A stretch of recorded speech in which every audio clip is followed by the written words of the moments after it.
Y es muy curioso, cuando menos quieres vender, más vendes. Porque hay una parte en la que conviertes a tu comprador en el necesitado. Aquí en el libro hay 11 que he analizado, desde Barack Obama, Donald Trump, Oprah Winfrey, bestia comunicando. Uno de mis capítulos favoritos que escribí es el de Steve Jobs. Es una barbaridad lo de este hombre. Todos sabemos su forma de comunicar, pero era muy bueno también manipulando a la gente. Sería un buen comunicador. Por supuesto. Cada vez que trato de educar a la gente con esta persona que es históricamente los mejores comunicadores, la Europa libre nos censura en redes. Hemos sido libres para poder elegir dentro de las decisiones que hemos ido tomando. Si fueras una empresa incluso, ¿no utilizarías los medios de comunicación para tratar de sembrar un marco contextual y hacer que la gente sea libre o creerse libre a la hora de comprar tu producto? Se ha descubierto que los medios de comunicación han orquestado campañas simultáneamente para lanzar un mismo mensaje, luego te pasaré el vídeo y alucinas. La persuasión está asociada hacia un aspecto positivo y la manipulación está asociada a un aspecto negativo. Hay gente que ha estudiado una carrera por influencia de los padres y que se ha arrepentido. Gente que ha elegido un camino vital y se ha arrepentido. Le han persuadido, le han manipulado. Para el emisor se cree que estaba persuadiendo, pero para el receptor ha sido manipulado. Esto hay que tatuárselo a fuego, Mark. Uno es dueño de sus silencios y esclavo de sus palabras. Bueno, bienvenido, Fernando. Muchas gracias, Marc. Un placer. Encantado de que hayas venido al podcast. Siempre empezamos con una primera pregunta de cortesía, que es ¿quién es Fernando?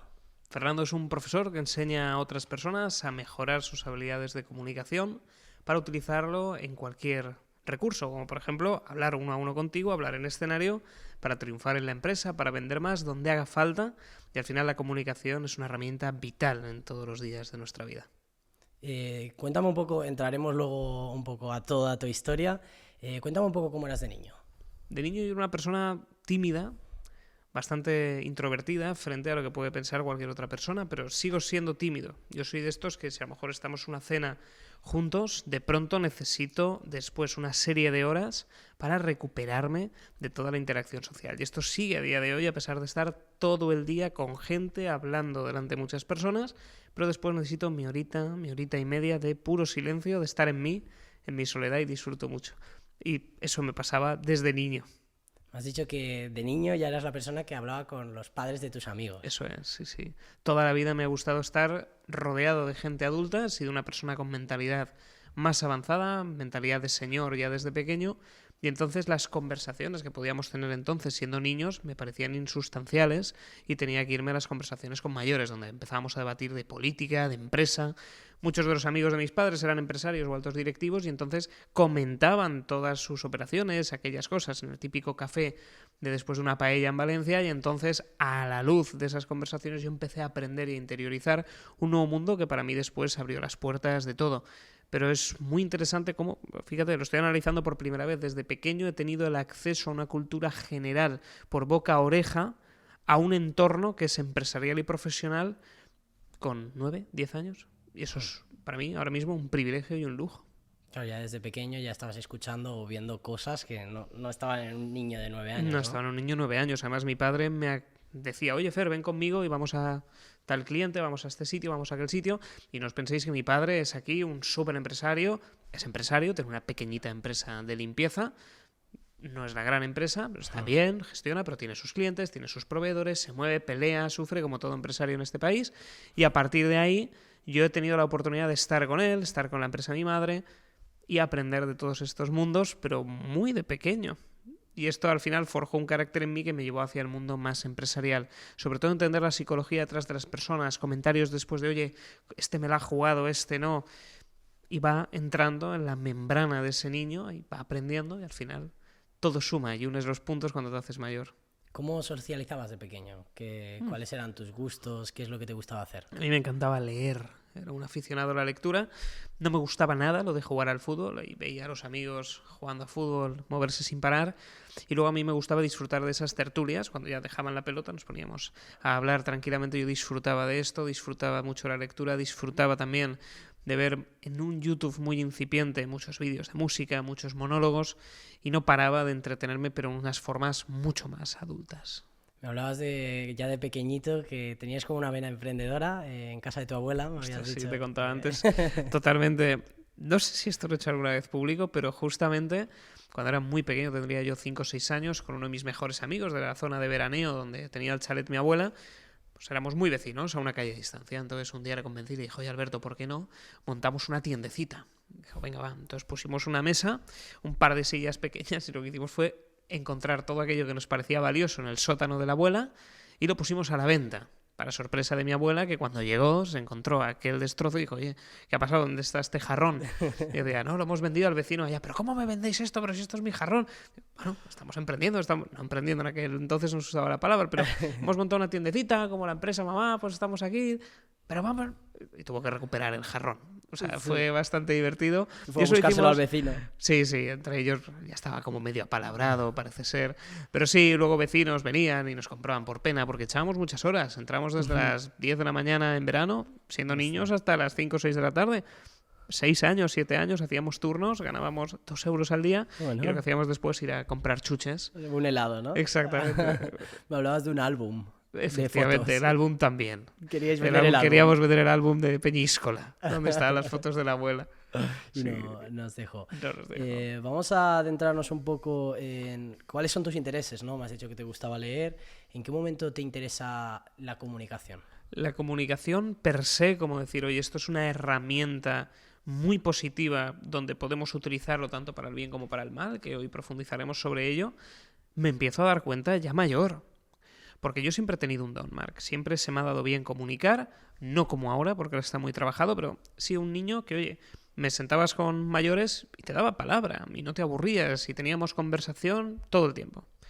Cuando va evolucionando, pasan los 15 años que hacía monólogos en clase, estudiaba a los cómicos de la época y luego llega a la universidad y entonces es cuando veo ese potencial. Aparece en clubs de debate que conozco en el entorno, conozco a tal persona, empiezo a moverme por estos mundos, hasta que al final, en la Escuela de Empresarios, monto un club de oratoria con el cual hasta empezamos a competir. Pero fue en esta última etapa de universidad, justo en el previo, cuando digo, oye, esto se me da muy bien, la gente me lo dice en clase, que saco 10 continuamente. ¿Qué podemos hacer al respecto? Porque yo siempre he sido muy autodidacta con estas cosas. Siempre digo, venga, Barack Obama, discurso. Y me ponía a verlos para analizarlos con cariño. Luego libros, una barbaridad de libros sobre comunicación, sobre psicología, sobre todo. Ventas, cualquier cosa, lo aprendía y lo trataba de llevar a la comunicación.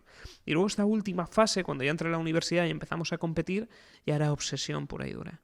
Vídeo, análisis, tomaba nota, veía que podía utilizar, que no, imitaba a los oradores que más me gustaban, trataba de incorporarlo a mi estilo y esa es la fórmula para tú aprender. Por ejemplo, tú tienes la oportunidad de estar aquí con un montón de gente interesante todos los días que grabas el podcast, sí, que también tendrás que descansar, pero me entiendes, todo el tiempo hablando con gente. Y tú imagínate que de pronto dices, oye, esta técnica que acaba de emplear, por ejemplo, Enrique Tomás, que lo grabaste hace poco, chulísima, o el chico de los cafés, que creo que grabaste también, oye, pues buenísimo, el propio Miquel.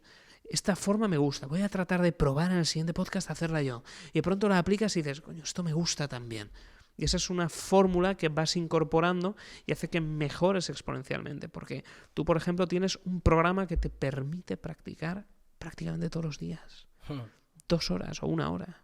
Sí. Eso es maravilloso. Sí, eso lo comentaba mucho, que digo, estoy aprendiendo a hablar, comunicar, pero sobre todo a cómo organizar una charla, la entrevista, te pregunto, tú respondes, estoy pensando en la pregunta, digo, hostia, es algo que no he hecho nunca en mi vida, que es muy chulo, pero que es como muy nuevo. Sí, no lo tienes. Mira, antes me comentabas en la comida que cuando hablabas y hacías una entrevista, lanzabas como una muletilla que me has comentado, que tapaba un poco la del otro, como demostrando, sí, te escucho. Pues eso, que tú has sido capaz de luego detectar que lo tienes y cambiarlo, es lo que te hace mejorar. Entonces tú tienes esa capacidad por la práctica forzada del podcast a mejorar muchísimo. Me hablabas de club de oratoria. Para la gente que no sepa lo que es, explica lo que es. Un club de oratoria es una asociación de personas que se juntan para poder, ya que hay 2 tipos, tienes un club de debate, un club de oratoria. ¿Cuál es la diferencia entre los dos? En el club de debate es como si, imaginemos, tú tienes a 5 amigos también y otros 5 amigos, somos 6 y 6, perfecto.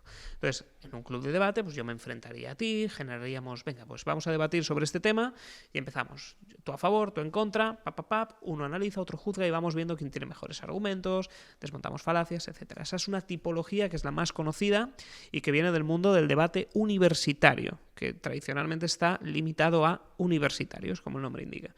Luego está la parte de oratoria, que es una parte más libre, donde, por ejemplo, somos 20 en un club, y sales tú solo a hablar sobre un tema que tú decides y tienes que tratar de impactarnos, emocionarnos, cautivarnos al resto de 19 personas que estamos ahí con ese discurso que tú te preparas, y a lo mejor tú preparas un tema que para ti es importante, pero, ojo, no lo es para tu audiencia.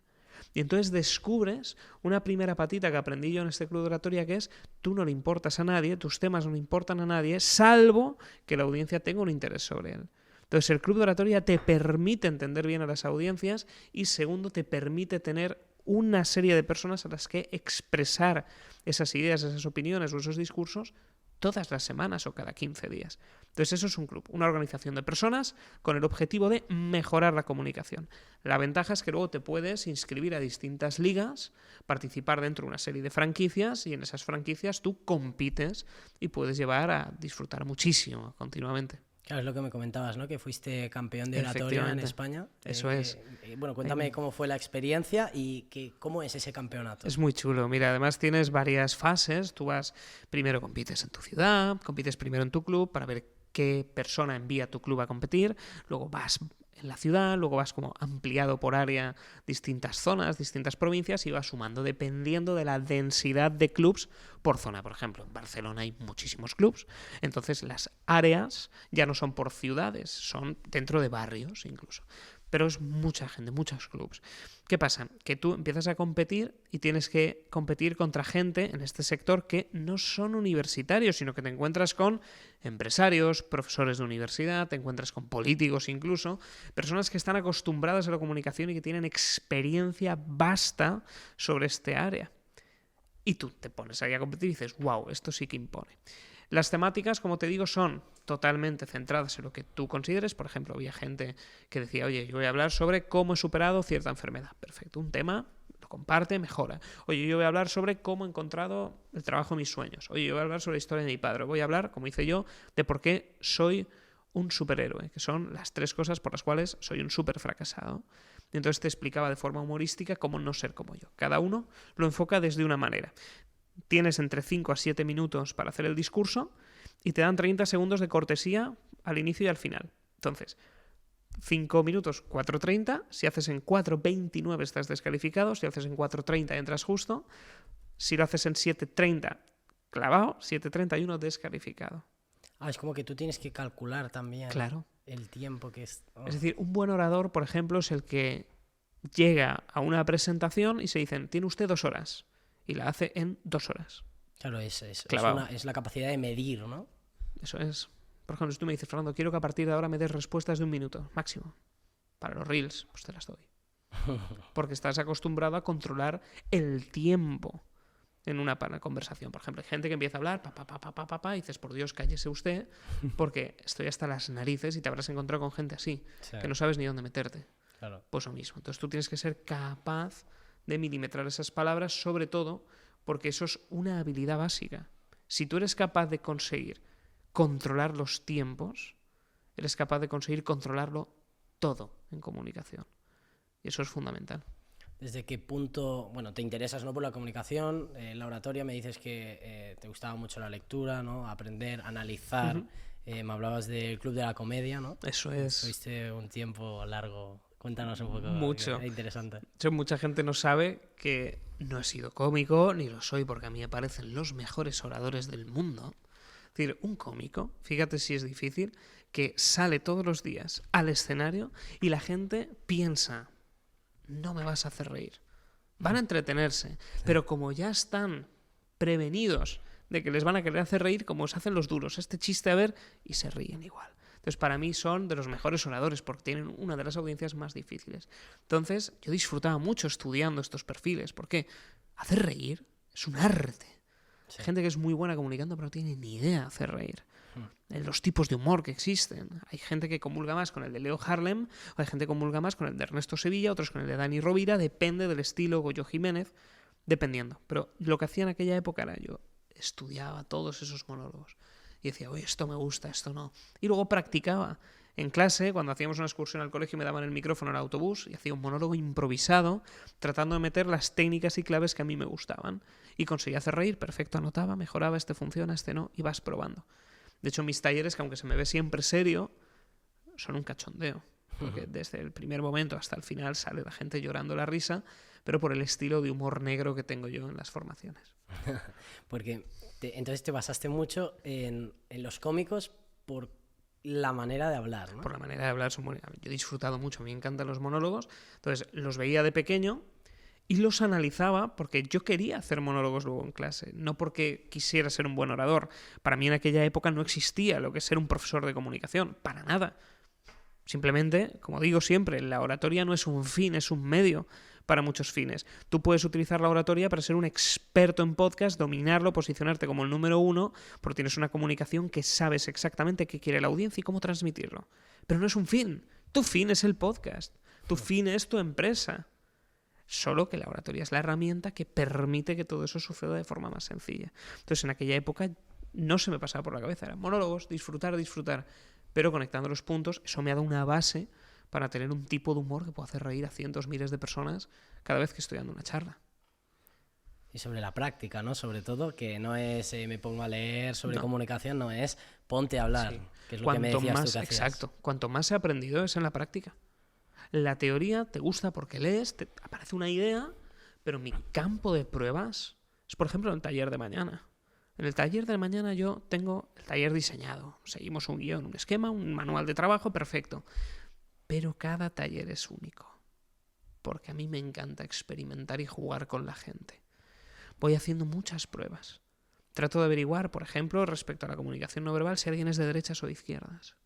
Si puedo hacer este tipo de humor o no. ¿Cuál es su tendencia? ¿Qué les mueve? ¿Cuáles son sus miedos? Claro, si le va a hacer reír, si no... Si no.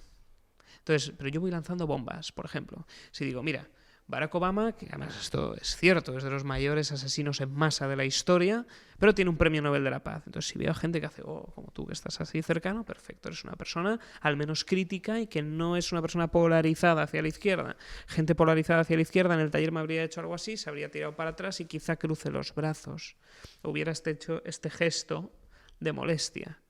Entonces yo ya sé que a estas personas no puedo ir por esa línea editorial, pero simplemente he hecho un comentario, sigo. Si empiezo a hablar, por ejemplo, de Ayuso, y hay gente que hace, maravilloso, perfecto, ya sé que son muy de derechas, pero si hay gente que se cruza, igual. O lo contrario, oye, viva Sánchez. Y la gente, Sánchez, perfecto, pues de derecha. Al final lo puedes hacer con todos. Claro. Fíjate, viva Sánchez puede extrapolarse mucho y... Sí, totalmente. Cuidado, depende de dónde lo digas. De dónde, sí. ¿Qué es la comunicación para ti? ¿Cómo la definirías? Para mí es lo que me ha dado la vida. Porque la comunicación me ha permitido ser mejor profesor, encontrar un propósito, encontrar el amor y entender la vida desde la base. O sea, la comunicación por definición es la capacidad de transmitir un mensaje de un punto A a un punto B que llegue bien y luego con las florituras que uno quiera. Pero la comunicación básicamente es, oye, yo te transmito una idea, un mensaje, ¿te queda clara? Perfecto, hemos comunicado. Pero para mí lo es todo. Para mí es, por ejemplo, entenderte, saber qué te mueve, qué te gusta. A mí la comunicación me permitió encontrarme a mi mujer en un club de oratoria en México. Hostia, y ahí nos conocimos. Y de ahí surgió la magia. Entonces me dio el amor. Y entonces empiezas así y dices, wow, te lo da todo. Pero, como digo, es un medio, no es un fin. El fin es lo que compone el mensaje, no el medio de transmisión. Claro. Porque ¿qué tipo de comunicación hay? Lo podemos dividir en 3 grandes áreas. Podríamos seguir profundizando y ramificar, pero básicamente tenemos la comunicación verbal, que es el mensaje, lo que te estoy transmitiendo, el contenido. Tendríamos la comunicación no verbal, que es lo que te he explicado, de que si yo digo algo y de pronto la gente se cruza y le molesta, pues ahí está hablando la comunicación no verbal. La comunicación no verbal, por ejemplo, es cómo estoy moviendo las manos, cómo me inclino hacia ti, cómo apoyo el mensaje. Y luego podríamos tener un bloque que para mí es fundamental, que es la voz. La voz para mí, de hecho, representa más del 95% de la eficacia comunicativa. Porque tú puedes ser muy buen orador, tener un mensaje extraordinario, pero si tienes lo que yo llamo la voz torrija, estás muerto. La voz torrija es una voz plana. Es como si yo te digo, Marc, pues mira, la comunicación es algo fundamental y básico. Y se compone de 3 áreas principales. Tenemos la comunicación verbal, la comunicación no verbal y un elemento muy importante que para mí representa el 95%. Tú desconectas, pero claro que profesor desconectas. De historia. Profesor de historia. O sea, te mata en vida. Y ojo, el mensaje te lo he estructurado de la misma manera, de la misma forma, pero la voz es básica. Claro, no es es como lo dices. Es como lo dices. Y luego hay elementos que también influyen. Por ejemplo, hay una escala, y esto viene ya desde los griegos, que es que quien lo dice es mucho más importante que el cómo se dice. Y por supuesto, muchísimo más importante que el qué, el mensaje, y más en esta sociedad polarizada, es lo de menos, Marc. Lo más importante es el quién lo dice. ¿Cuál es su autoridad? ¿Cuál es su reputación? ¿Por qué lo dicen? Luego el cómo gana fuerza. Porque ahora estamos en un mundo del que yo llamo del packaging, del envase, del envoltorio bonito. Y al final lo de menos es el producto, fíjate. Hubo una época hace años, todo es muy correlacionado, pero hace años te daban un producto y lo importante era que el producto era bueno, como si te lo envolvían en papel burbuja, una cinta aislante y ¡ala! A disfrutar. Sí. Pero era maravilloso y lo disfrutabas. Hoy importa más el envoltorio que el propio producto que te compras. La portada, ¿no? Del libro que hablábamos antes, por ejemplo. Efectivamente, en este caso el qué es mucho más importante que el cómo y que el quién. El contenido es buenísimo, pero la portada le dedicamos mucho tiempo. Claro, es el impacto. Porque sabemos que en esta sociedad en la que vivimos necesitamos buscar elementos clave. Entonces, en comunicación tienes que tener eso también en cuenta. No solo la no verbal, la parte verbal o la voz, sino también esos aspectos de qué lo dice, cómo lo dice y cuál es al final el mensaje. ¿Cómo podemos comunicar mejor? Muchas áreas. Por ejemplo, ¿cómo podríamos comunicar mejor en el podcast? Parte número 1. ¿Cuál es tu audiencia? Vamos a jugar con ello. ¿Quién sería tu audiencia ahora mismo? Claro, ¿quién me está escuchando? Pues jóvenes, emprendedores que quieren crear negocios o están interesados por los negocios o por su desarrollo personal, quieren aprender cosas. Perfecto. Ese lo tienes estudiado, ¿sabes que es así? ¿Conoces las métricas? Hay más, ¿vale? Pero es eso, hay un público objetivo allí y es mi enfoque. Perfecto. Entonces tú lo que tienes ya es una primera parte muy importante, que es que para tú comunicar mejor tienes que hablar en el idioma de tu audiencia. Paso número 1. El siguiente paso es decir, muy bien, yo ya sé el idioma de mi audiencia. Entonces, ahora lo que tengo que hacer es darle exactamente lo que quiere. Tú imagínate que traes aquí, y no por desprestigiar o lo que sea, pero traes a un jardinero. Y en lugar de como jardinero en el formato de empresario, oye, ¿y cuántos jardines puedes hacer tú en una semana? Mira, yo hago 5 jardines, vamos con la furgoneta, tengo un equipo, vale. Es un jardinero cuya temática interesa a tu audiencia, ¿correcto? Sí. Pero ¿y si ese jardinero se pone a hablar?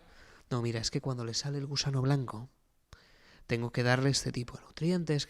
Tu audiencia, que no está en ese mundo, desconecta. Entonces, esto, que parece obvio y de sentido común, cuando trabajo con altos directivos y con personas, no lo ven. Porque estamos tan centrados en nosotros mismos que cuando esto surge en la ecuación, dicen, no, a mí me tienen que escuchar por mí. A mí me tienen que escuchar porque el contenido es buenísimo. No, tú quieres comunicar mejor, analiza bien quién es tu audiencia, dales lo que quieren escuchar y luego empiezan las técnicas y herramientas. Pero cuando tú y yo nos ponemos a trabajar, Marc, imagínate me contratas para unas formaciones particulares. Te diría, vale, primero nos centramos en esto. Porque por muchas florituras que tú utilices, por mucha técnica que tengas, si tú no analizas bien a tu audiencia y le das lo que quiere, no vales nada como comunicador. Las técnicas se quedan en absurdo, es como competir contra una pared. Siempre te va a devolver la pelota una vez más.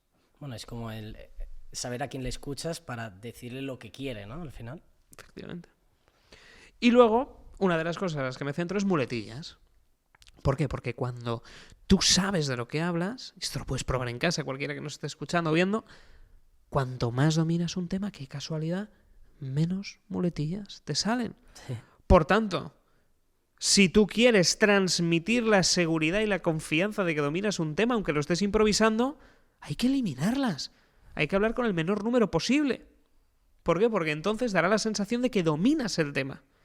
Y ojo, se pueden corregir. Entonces me centraría en muletillas. Lo siguiente en lo que me centro, la voz. ¿Y cómo podemos corregir las muletillas? Hay muchas formas, pero una de las claves, sobre todo, es centrarte en entender cuándo suceden. Cuándo tu cerebro las quiere rellenar. Por ejemplo, tú no eres una persona que abuse de ellas. Algunas se te escapa. Sobre todo cuando estás relajado, en la comida, por ejemplo, algunas más, porque estamos distendidos, no estamos grabando. Entonces, lo que hay que hacer es sustituir esos ruidos que emitimos para rellenar por pausas. Entonces hay formas y técnicas para acelerarlo, pero básicamente es encontrar momentos en tus frases y hacer pausas. De esta manera reeducas tu cerebro a pensar de otra manera. Eso es algo que me llama bastante la atención, el tema de las pausas cuando hablas.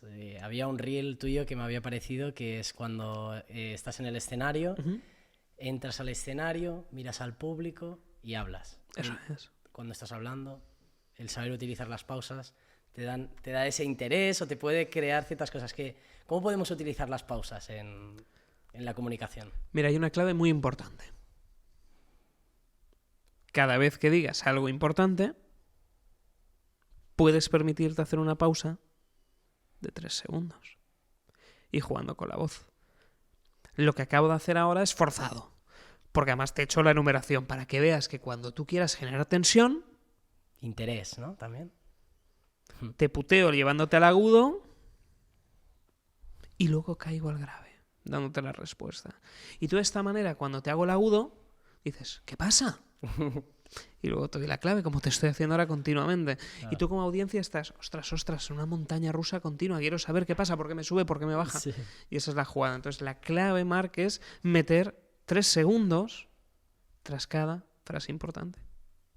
Al final es crear interés, ¿no? Puro y duro. Puro y duro. Porque ahora mismo una frase de la que hayas dicho con las pausas que has hecho, si no hubieras hecho esas pausas, a lo mejor no le doy tanta importancia a tu mensaje, ¿no? Lo peor que puede hacer un orador es ponerse a hablar. Claro, que también hay que definir una cosa antes de seguir. Un orador es cualquier persona que habla. No nos imaginemos solamente al predicador, a mí o a un profesor, lo que sea. No. Cuando tú estás hablando eres un emisor de un mensaje, lo puedes utilizar para cualquier cosa. Pero hay gente que lanza unas frases, Marc, que empieza y esto.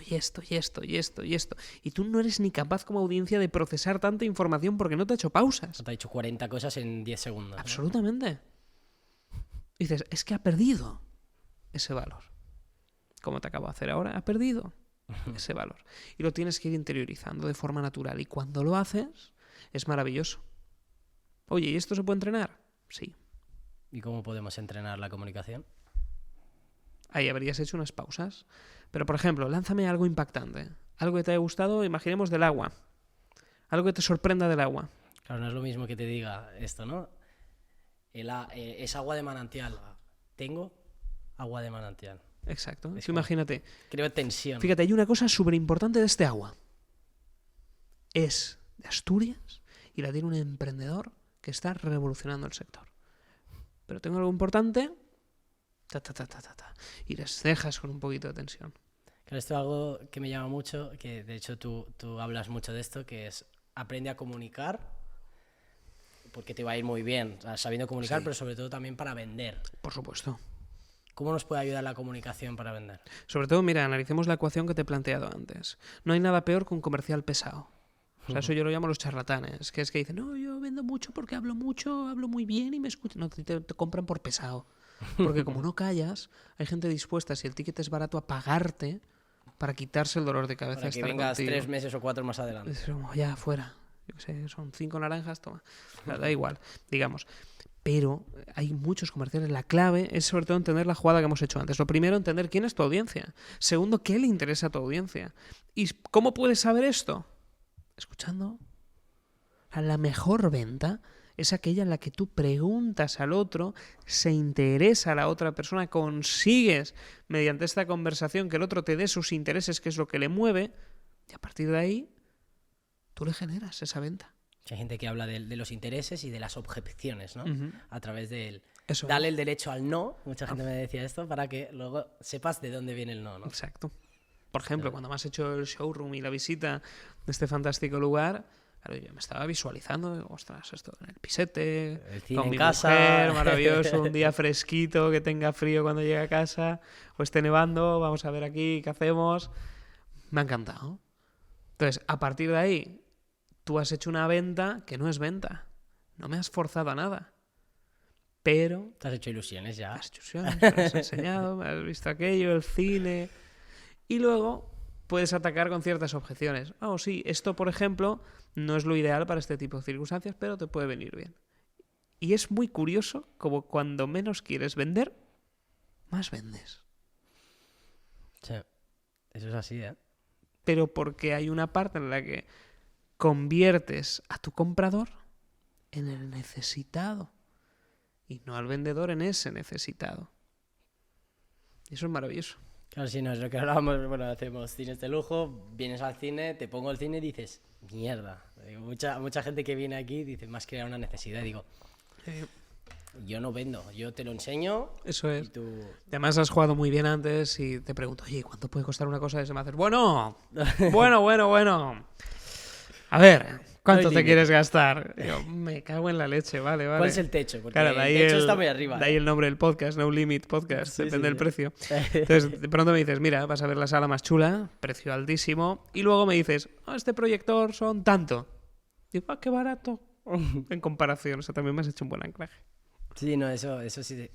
Bueno, de hecho, son técnicas, ¿no? Al final, te pongo el producto caro, luego te digo el barato, entonces lo ves, lo estás viendo barato, pero no es barato. Exacto. Estas son técnicas.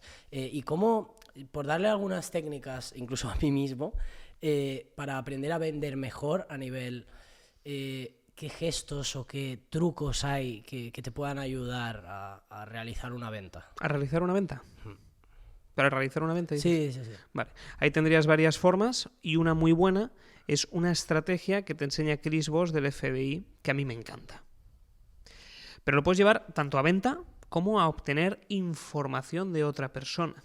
Vale. Entonces, ¿cómo lo harías? Lo que vamos a hacer es tratar de repetir las 3 últimas palabras de la frase de la otra persona con interrogación en agudo.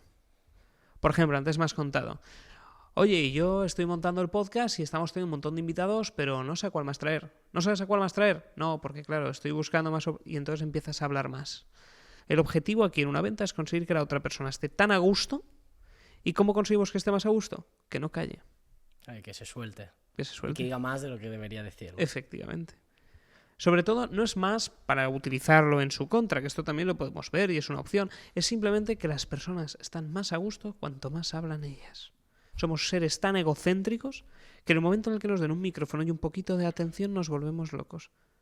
Se ve que mami no nos hizo mucho caso de jóvenes. Entonces necesitamos esa validación. Y hay gente, sobre todo se ve mucho en empresarios grandes, que están centrados en más, sobre todo en la parte económica, porque es su forma de validarse, que se centran en no he tenido mucha atención de pequeño, he tenido una infancia complicada, trabajo, y lo que decíamos antes en la comida, es que hay gente que nace su comunicación y su forma de ser de los traumas. Entonces, como comunicador, tú puedes ir a eso también para utilizarlo como recurso en la venta. Saber qué parte el producto que ofreces satisface el vacío emocional que ha tenido esta persona de niño.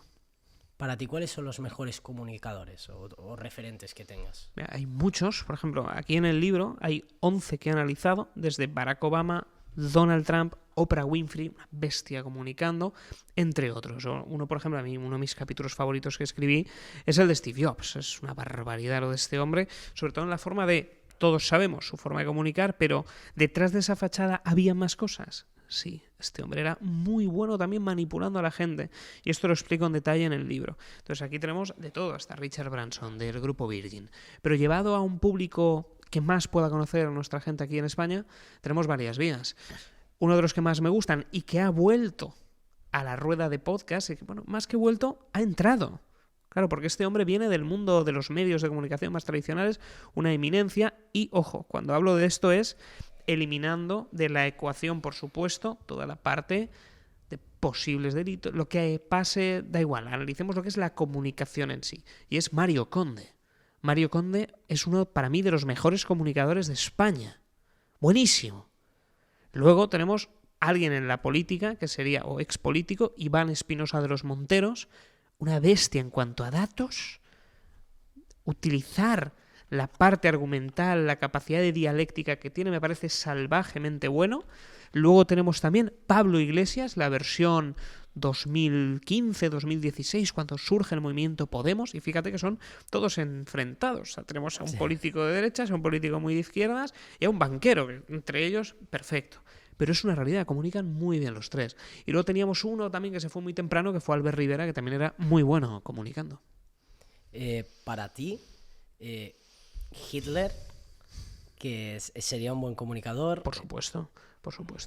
De hecho, cuidado, tendrás que poner aquí un pitido, porque cada vez que trato de educar a la gente con esta persona que es históricamente los mejores comunicadores, la Europa Libre nos censura en redes. Y me han llegado a tumbar una semana la cuenta. Por decir, mire, usted acaba de ver fíjate, vídeo de tal persona, analicemos, ha hecho esto, y ha sido efectivo por aquello. Castigado una semana sin publicar. ¿Por qué?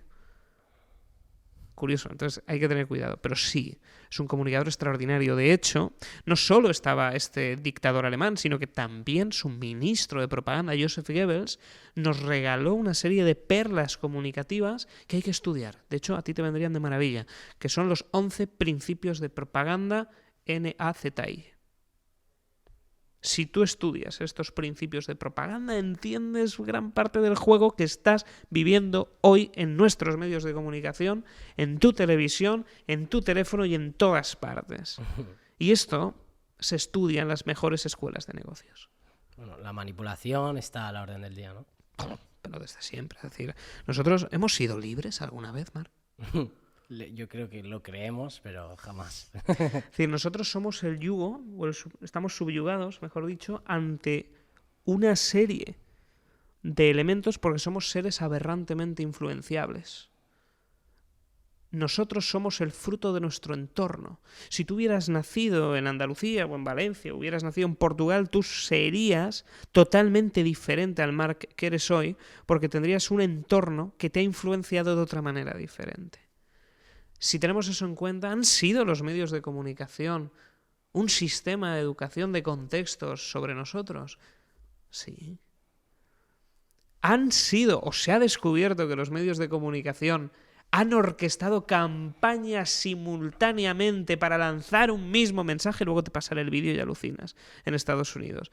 Sí, ha sucedido.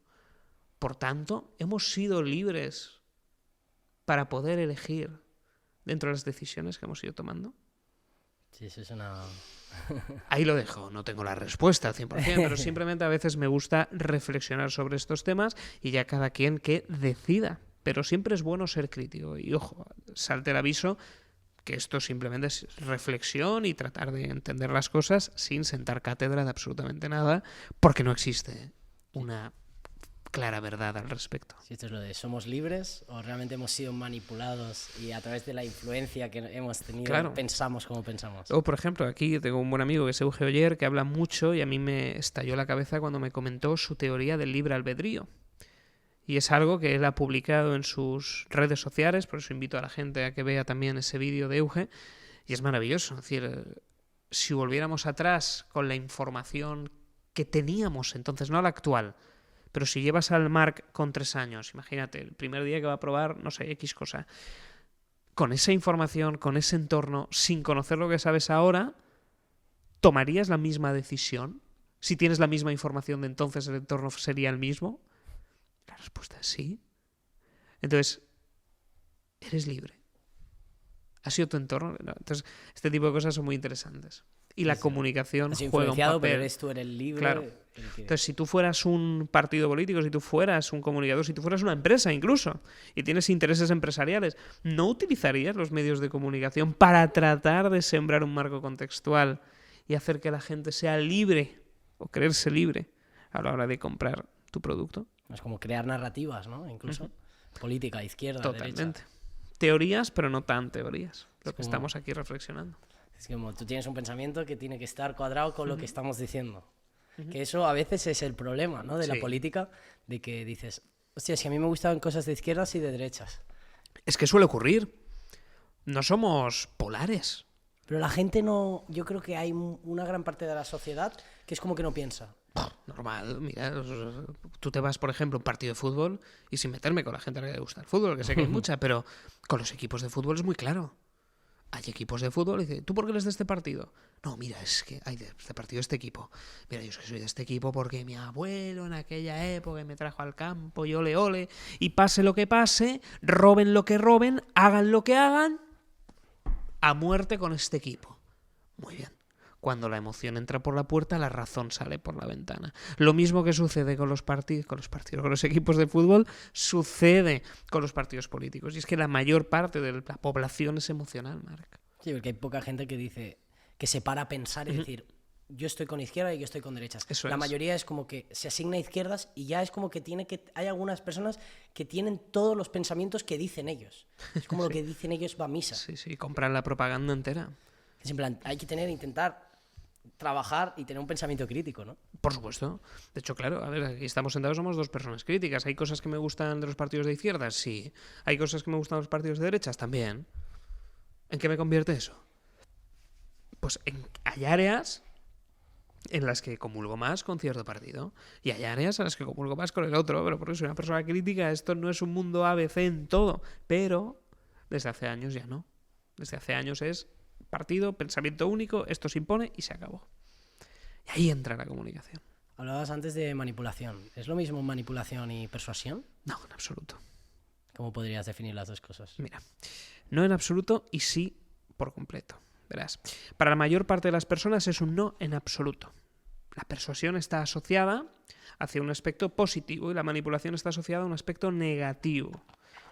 Si nos vamos a entender realmente qué significa, la persuasión es utilizar todas las herramientas comunicativas a tu disposición para obtener un fin positivo, algo que va a beneficiar a tu audiencia.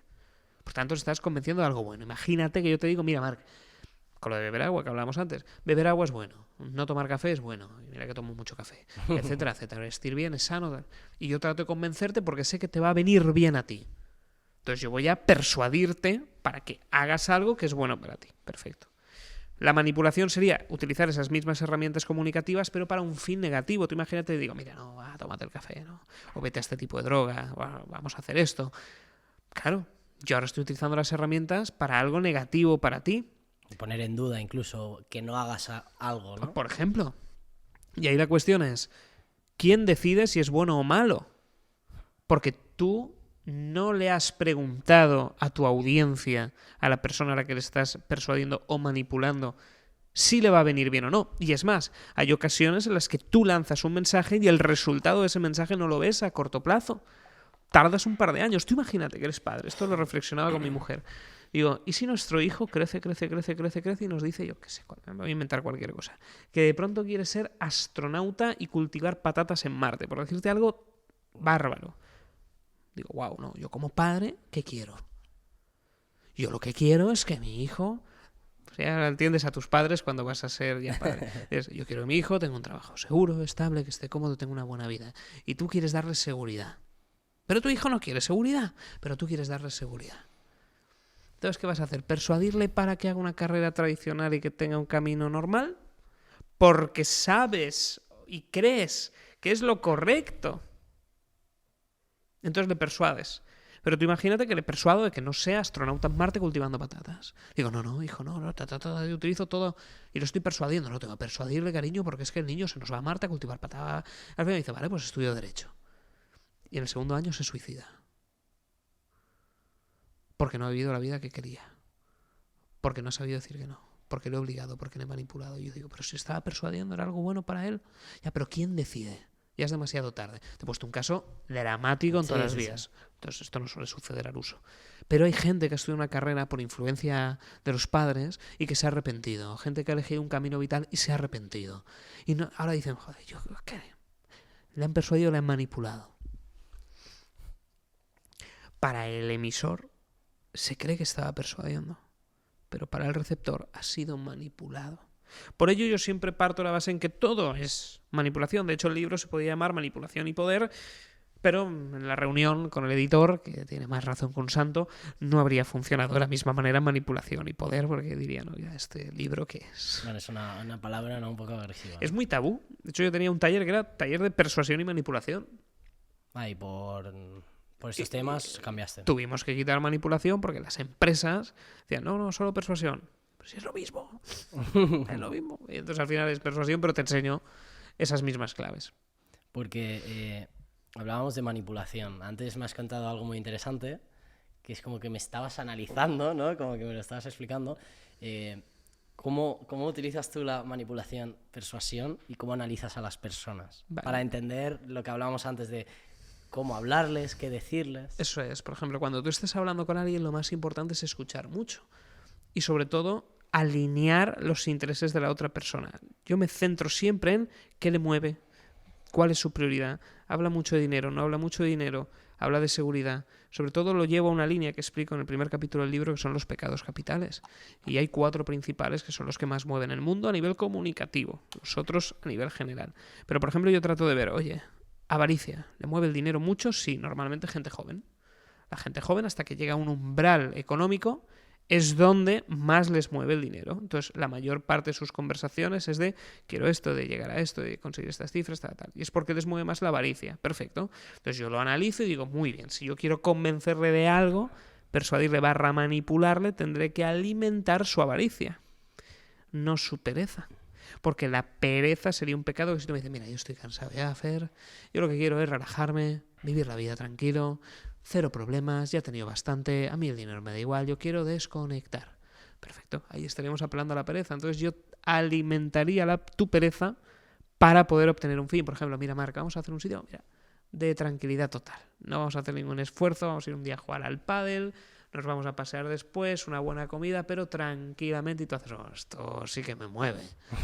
Pero si yo te digo, mira, Marc, si llegas a ser una persona avariciosa, te diría, vamos a conseguir este objetivo, vamos a facturar 1 millón, vamos a por ello, y tenemos que conseguir estas métricas. Nos va a costar trabajar mucho, antipereza, pero vamos a por ello, y tú, venga, vamos. Y luego hay una fase muy chula, la gente normalmente entre los 30 y los 50 años, que es una mezcla entre envidia y soberbia. Como por ejemplo, ves el coche del vecino y dices, qué cabrón. Pues mira, mi vecino se compró un coche, no es tan bueno. Y es muy bueno, pero no es tan bueno. Tratas de justificarte porque a mí me gusta más el mío. Entonces detecto una persona envidiosa y trato de darle envidia. ¿Cómo? Marc, macho, veo que estás triunfando por encima de cualquier otro podcast. Qué bueno, ¿cuál es tu secreto? Y de esta manera hago que tú digas, hostia, mi podcast es bueno, sí. ¿Cuál es mi secreto? Hombre, bueno, es secreto. Y entonces yo ya te he hecho sentir bien. Depende del pecado, dependerá la comunicación y el tipo de mensaje. Entonces yo trato de analizar. Entonces toda la comida está analizando cuál es tu pecado principal. ¿Y cuál es mi pecado? ¿Lo digo público? Dilo. La avaricia. Y comulga mucho con la gente joven. ¿El querer más? Uh-huh. ¿O cómo podrías... Como el querer más. ¿Cómo podrías explicar mi forma de avaricia? La conversación... O sea, como más analizado. Claro, lo que pasa es que me tienes que dar permiso de divulgarlo, si quieres. Puedes divulgarlo. Vale, pues la gran mayoría de la conversación que hemos tenido era un tema económico y de poder de relaciones, las dos. Era de, tengo que llegar a estos objetivos con el podcast, quiero ganar esto, tenemos este objetivo, esta es la métrica, necesito este dinero, esto me cuesta todo, números, contabilidad. Digo, coño, si tengo aquí un contable, dinero y poder relaciones. Digo, perfecto. Entonces sería en tu caso, este sería el inicio de un ápice de soberbia futura, para tener poder, pero se junta con la avaricia porque quieres utilizarlo para conseguir generar más. Entonces esa ha sido la relación de la comida. Entonces en tu caso era muy fácil y comulga con otra parte que es que eres muy joven, es que esta es la edad de la avaricia. Yo he estado en esa edad, todos hemos pasado por ahí y hay mucha gente que sigue ahí y es normal, sobre todo entre los 18 que uno empieza a trabajar o 16 hasta normalmente los 27, 28 años, que es cuando empieza a formarse una familia incipiente y tus más que necesidades, tus prioridades evolucionan hacia otro tipo de situaciones, pero en esa época es pura avaricia de crecimiento y es normal, o sea, que no te afecte, no significa que seas una persona avariciosa per se, pero yo lo filtro todo por los pecados para entender qué es lo que más interesa a la otra persona. ¿Cómo podemos hacer para utilizar la manipulación? Porque cuando hablamos de manipulación y persuasión, hablamos también de psicología oscura. A ver, si nos ponemos finos, sí. Pero realmente, por ejemplo, si yo sé que tú eres avaricioso y yo quiero obtener un fin, yo te voy a dar todas las pepitas de decir, Mar, tenemos un proyectazo ahora, no sé muy bien si va a salir, pero son 500.000 euros y si entras en el proyecto, aunque me han de confirmar, podrías llevarte un 20% si logramos las cosas. Un 20% es un importe elevado, pero no sé, no te lo vendo. Entonces tú ya dices, esto me rumia, esto me gusta. Pero hay que ver si lo logramos o no. Oye, ¿tú podrías presentarme a esta persona para ver si lo sacamos? Entonces tú, incentivado por tu avaricia, ya me has abierto la puerta para darme un contacto. A ti no te voy a utilizar en ningún momento, simplemente ha sido una puerta, recibo el contacto, clac, lo tengo. Chao, Marc. Gracias, no hay proyecto. Claro. ¿Te habría manipulado? Sí. ¿Te lo haría yo? No se me ocurre. ¿Por qué? Porque conozco el daño que producen estas herramientas. Pero eso entra dentro de mis valores. Hay gente que no. Hay gente que las conoce y te utilizaría de inicio a final. Usar y tirar.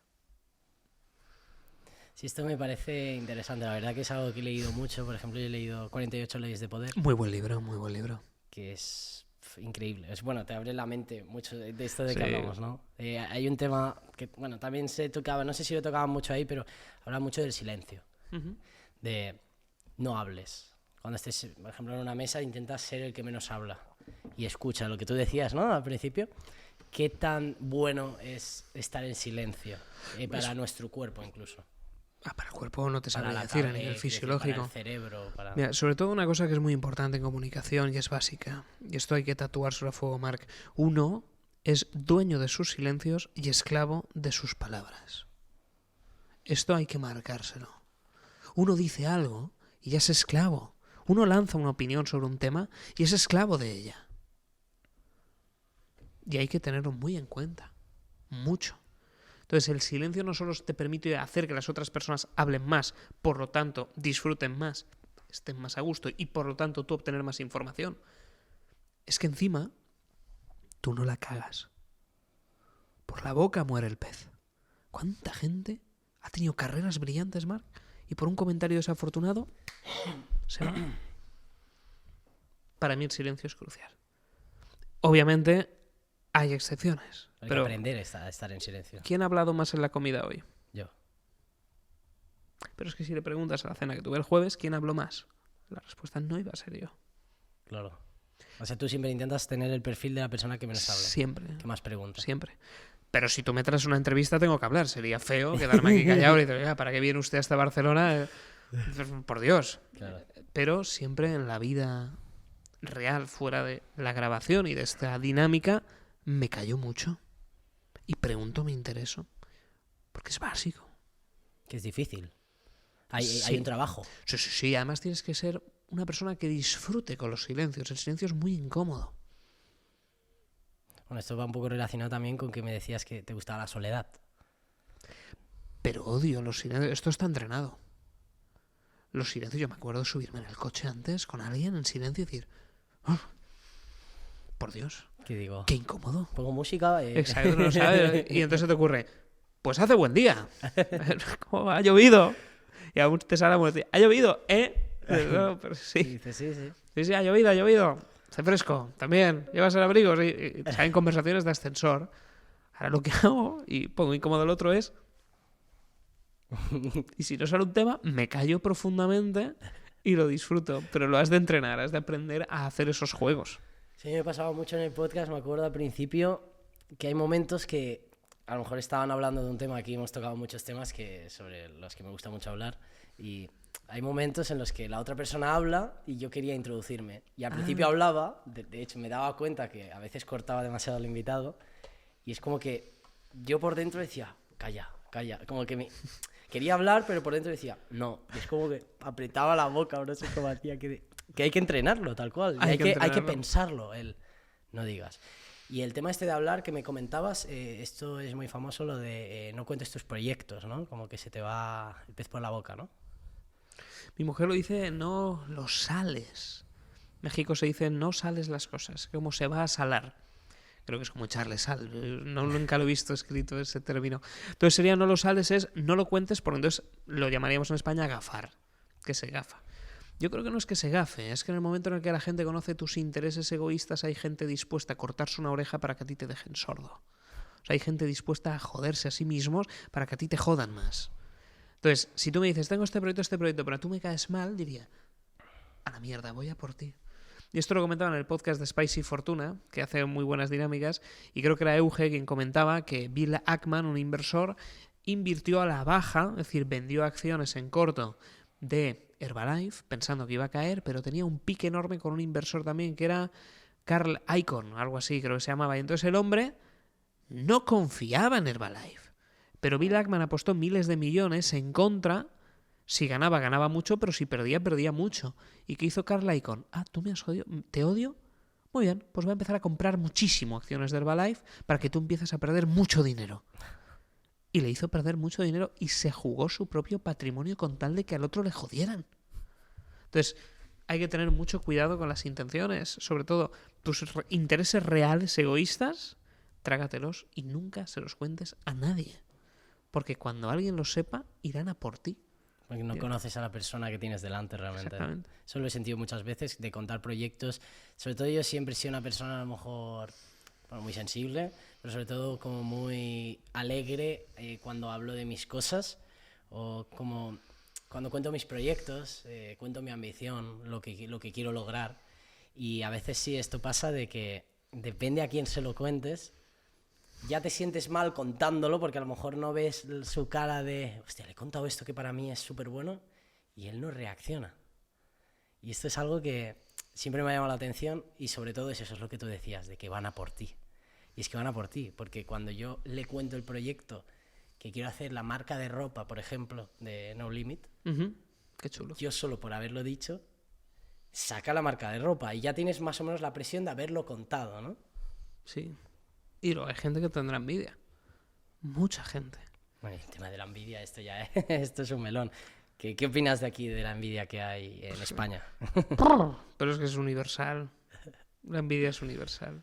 Absolutamente. Te vas a Estados Unidos y sucede, te vas a México y te sucede, te vas a Chile y te sucede, te vas a Sudáfrica y te sucede. Es decir, la envidia forma parte del ser humano. Por ejemplo, hay un sesgo del coche, no me acuerdo el término exacto, el síndrome, no me acuerdo si era un síndrome, el sesgo, pero imagínate la persona que dice, venga, he tenido éxito en la vida, me compro un Ferrari, muy bien, estupendo, ole, maravilloso. Y vas con el Ferrari y ves que la gente se gira a ver tu Ferrari. Y tú te crees que estás conduciendo y la gente te mira a ti diciendo, me están viendo mi éxito y se sienten soberbios, como qué alegría, lo he logrado. ¿Sabes en realidad en qué piensan? En cómo se verían ellos dentro del coche. Tú les das igual. Cuando tú le enseñas a tu familia, por ejemplo, mira el cochazo que me he comprado. Se están viendo a ellos conduciéndolo, no a ti. Entonces eso es una cuestión muy importante. La envidia es un factor fundamental y que hay que saber explotar. Si es el motivo por el cual funciona la vida. Cuando uno es envidioso, yo te doy envidia, te la alimento para seguir triunfando.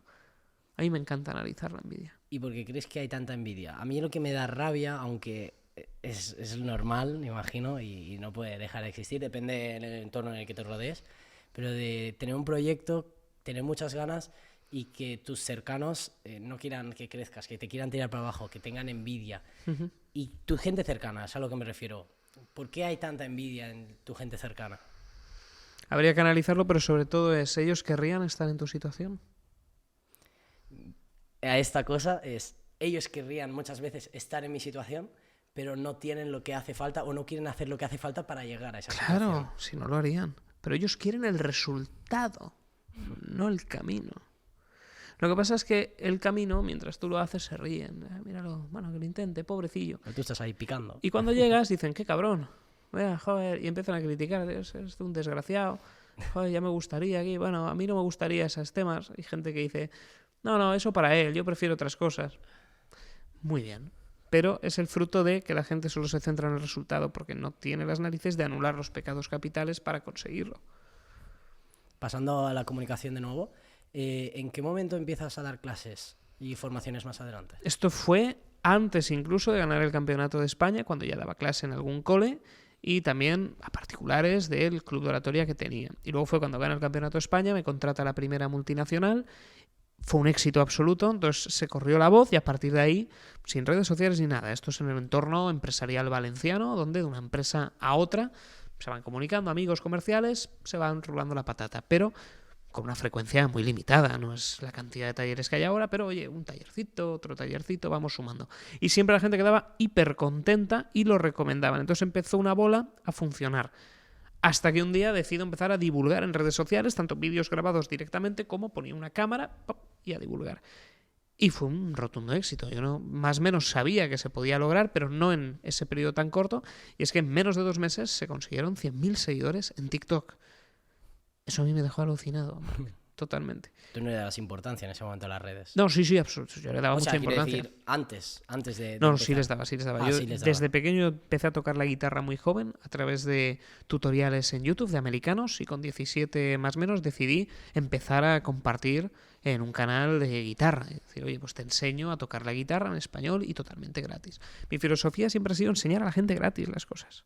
Todo lo posible. De hecho, pero tú cobras formaciones. Claro que cobro, tengo que cobrar muchas cosas, es un negocio, pero mira todo el contenido que te regalo gratis todos los días en redes. Y si no puedes acceder a esta formación, fantástico. Oye, aprovecha, fórmate totalmente gratis con todo el contenido que divulgo, consigue ganar más y en el futuro puedes formarte. Pero si no puedes o no quieres, tienes la opción gratuita. Siempre ha sido mi pasión. Entonces yo empecé en redes sociales con muy poquitos años. Muy poquitos. Entonces siempre la importancia. Lo que pasa que hasta que no tuve los cimientos de una buena formación y el feedback de muchísimas empresas de que lo hacía bien, no entré de lleno a divulgarlo. Y Vale, entonces como me lo que tomé te muy ganaste serio. los testimonios, ¿no? Nada más que los testimonios es yo mismo sabía que funcionaba lo que yo enseñaba, que estaba validado en la alta dirección de empresas y que era algo que el mundo debía conocer. Vale, validarte por ti mismo, no tanto por el boca a boca, sino porque tú tengas la confianza de decir valgo para hablar sobre No esto. valgo, sino vale el mensaje. Yo ya sabía que valía. Vale. O sea, yo como profesor sé que valgo, pero tenía que validar si el mensaje, el formato que transmito, era válido para implementarse de forma sencilla.